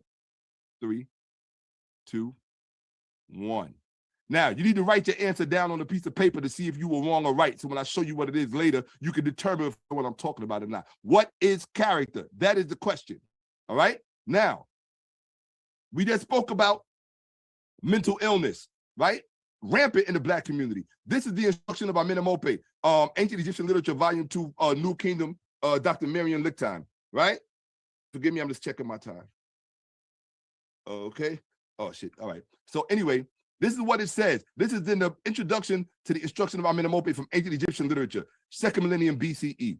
With this long work, the genre instruction, they're talking about a specific genre of literature, instruction in Egypt, reaches its culmination. Its worth lies not in any thematic richness, for its range is much narrower than, for example, that of the instruction of Tahotep. Its worth lies in what? The quality of inwardness. Where does mental illness take place? Inwardness, inside your mind. That's what it's addressing. It says, and it proves it right here, the next sentence, though it is still assumed that right thinking and right action will find their reward. The rest of the sentence is irrelevant. What is the literature? What is this literature addressing? Right thinking and right action. Mental health. You got 2 minutes left, brother. Thank you. Mental health. This is the answer to your problem. Right thinking and right action. Not all of this slave crap, okay? Mental illness equals what? Systemic wrong thinking and wrong actions. If mental illness is systemic wrong thinking and wrong actions, and this literature is the adverse opposite, the exact reverse of that, which is right thinking and right action, there is no question as where your salvation lies, unless you are culturally and historically illiterate. And I'm not asking you to assume a slave posture. Mental illness versus right thinking and right action. Mental illness is wrong thinking and harmful behavior. Here it is right here. This literature addresses right thinking and right action. I just documented it for you. That is a fact. That is not an opinion or a perspective. The Bible does not address that. And if it does, it didn't explicitly say so. He damn sure didn't present it. Now, so yeah, I'll be addressing this. I'll continue, but I'm be addressing this coming up. Whose ancient writings can fix the black community? The title, I didn't choose the title. He said himself in his own words, it was his fault. So we're going to address the problem with that title, because until you, pardon the pun, fix that title, you will not be able to solve our problems. I always say if you ask a poor question, you deserve a poor answer. That was a poor question, but it was only asked by somebody without knowledge because they didn't know how to ask the right question. That's what we're going to be looking at moving forward. Okay, and I'll continue until I stop. Fix, mend, or repair, right? Restore order or tidiness, especially to one's hair, clothes, and makeup. That's a weak definition. Fix versus restore. What does restore mean? Bring back a previous right practice, custom, or situation. Reinstate, return someone or something to a former condition, place, or position. Repair, renovate a building. Buildings matter. Pay attention because you're going to see something later about buildings, right? Work of art, buildings and human beings in Egypt, right? So as to return to its what? Original condition. He wasn't talking about none of that. Okay? Restore, give. Something previously stolen, taken away, or lost, your language, your culture, your mores, back to the original owner or recipient. We shouldn't be talking about fixing the black community. It should be talking about restoring. So you had your question wrong. I didn't title the debate, you did. And you were misleading everybody by doing that because you're not an intelligent person. Now. All right, time, brother. Boom. Time. All right, you can unshare your screen.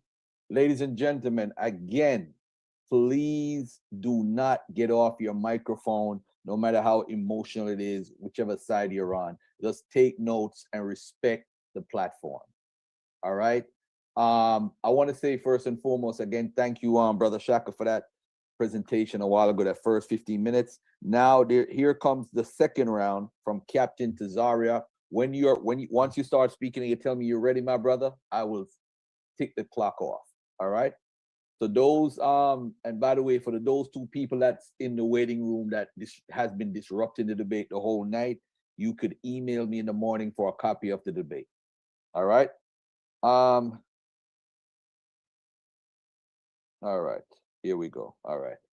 All right. Now your turn, Captain Tazaryach. Hey, Garfield, I got 2 shares. I just want to share a photo because this nigga wasted all that time talking. I see why I think he needed an hour. But I want to share twice. I want to share a photo and then I want to get to my PowerPoint. So I'm going to share that first, all right? So I'm going to share my screen because he like calling me a liar. I don't know why he do that. This nigga's a liar. He said I can't talk. You can see my screen, right? Yeah, ready. Let's go. So he made a point to say, I can't mention the word Bible and Kemet. Why am I talking about that? This nigga got an old photo. Because remember, I'm the one came up with the title. So look at this screen right here. It's on my Facebook page. If y'all need to see the date. Whose ancient writings can fix the black community? Whose records are stronger? Captain can only use the Bible. So he can't say I can't mention the Bible. Maybe, Shakka, you might want to, I don't know what type of service you got, but get you a better phone or photo. But don't stop calling me a liar when I'm not. Captain can only use the Bible. Shakka can only use Kemetic records. That's it. So I didn't lie. I told the truth. So I'm going to stop this share, and I'm going to continue to talk about these slaves he don't want to talk about. And I'm going to tell you why. Wait, let me pause. I'm not going to say anything until I share, till I get back in here. All right? So let me go back to my screen share. Let me share screen again. Let me go here. Boom. Boom. And then he complained about me not working. It took him 12 minutes to figure out the shit he was trying to do. So I know you can see my screen. So let me go from current slide. Let me do from current slide. You can see it, and you can see the whole screen of it now, right? Yes, sir. All right, I appreciate it. I'll go from here. This man spent all his time to pull out one verse from Miriam Litcham. Looked like her words, not even Amino Pope's words from Miriam Litcham about mental illness, which mental illness is something that plagues Black people. That's why I'm showing you this timeline. When I get finished this timeline, don't worry, we'll see that the Bible has long been the threshold of fixing, and it's only because we left that. That mental oppression that he's showing in 2023, if we would have kept that Bible the way these men I'm going to read about kept it, we wouldn't have that mental oppression. So I'm going to keep going. This was Henry Highland. I want to highlight this brother again. It says he was a 27-year-old Henry Highland Garner, a newspaper editor and pastor of the Presbyterian Church in Troy, New York. However, captured most of the attention of the delegates with an address to the slaves of the United States in which he called for their open rebellion. The speech failed by 1 vote of being endorsed by the convention. If that speech would have happened, it would have been a sanctioned rebellion. This was his quote: "Brethren, arise, strike for your lives and liberties. Now is the day and the hour. Let every slave throughout the land do this, and the days of slavery are numbered."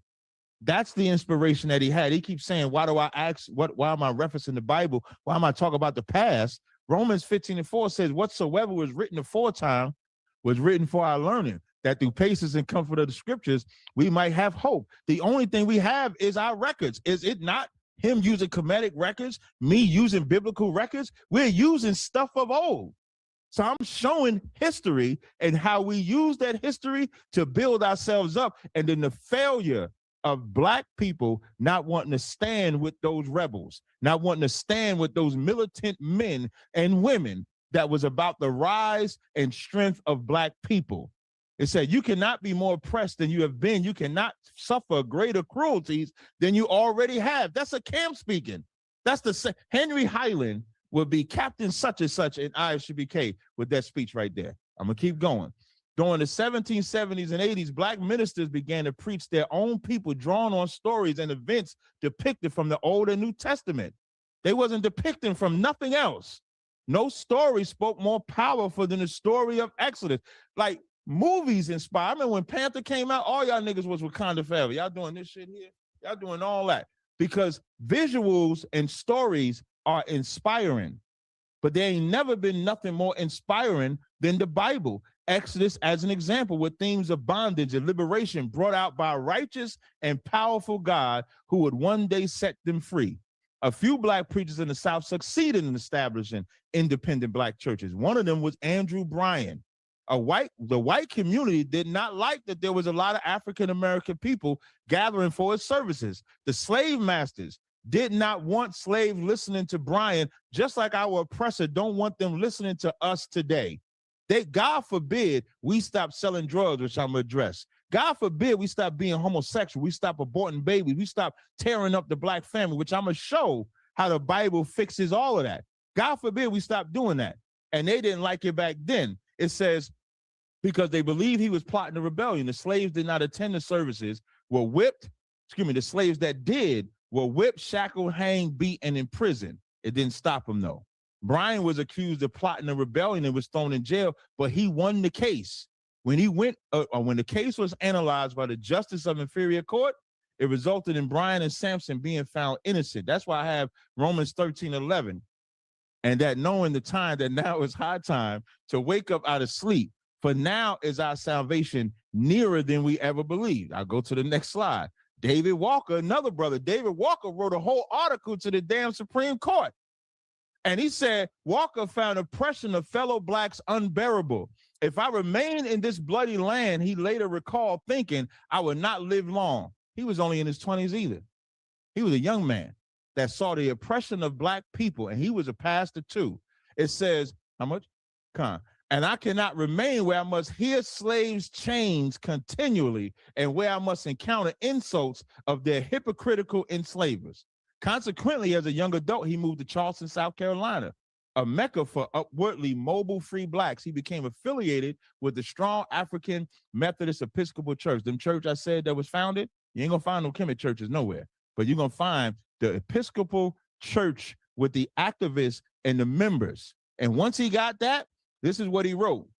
It says, our wretchedness in consequence of the preachers of the religion of Jesus Christ. Religion, my brethren, is a substance of deep consideration among all nations of the earth. The pagans have a kind, as well as the Mohammedans, the Jews, and the Christians. But pure, undefiled religion, such as was preached by Jesus Christ, Yahweh Mashiach, and his apostles, is hard to be found in all the earth. That's where he's drawn from. It's not mental to be spiritual. It's mental to not have no spirit, because what you yield your spirit to is what you yield your morality to. You look at America, you look at blacks yielding their spirit to America. That's why we don't have no morality. When you yield it to that Bible, like he's talking about, now you instantly have to have a morality if you're following it. It says God through the instrument of Moses. Again, we talk about Moses. And again, if they talk about Moses, Egypt has to be the enemy. Handed a dispensation of his divine will to the children of Israel after they left Egypt.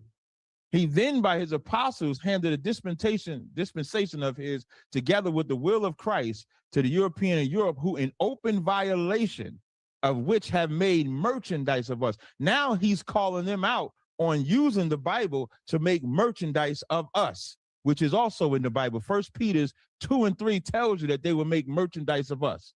I'm going to go to the next slide. This other David Walker's quotes. David Walker's appeal, arguably the most radical of all anti-slavery documents, caused a great stir when it was published in September of 1829. It called for slaves to revolt against their masters. David Walker, a free black, originally wrote from the South, they want us for their slaves and think nothing of murdering us. Therefore, if there is an attempt made by us, kill or be killed. These are the type of men we had back then that was inspired by the Bible. And that's why I'm going through this historical timeline, because there came a time where it stopped. I'm gonna go to the next slide. Oh, Nat Turner. Nat Turner is another brother, probably the most famous. Y'all probably don't know the Georges and the David Walkers that I've mentioned, but you know Nat Turner. Nat Turner's sources from the time of the revolt referred to Nat Turner as a preacher, and Nat Turner thought of himself as a man of God, perhaps even as a prophet chosen by God.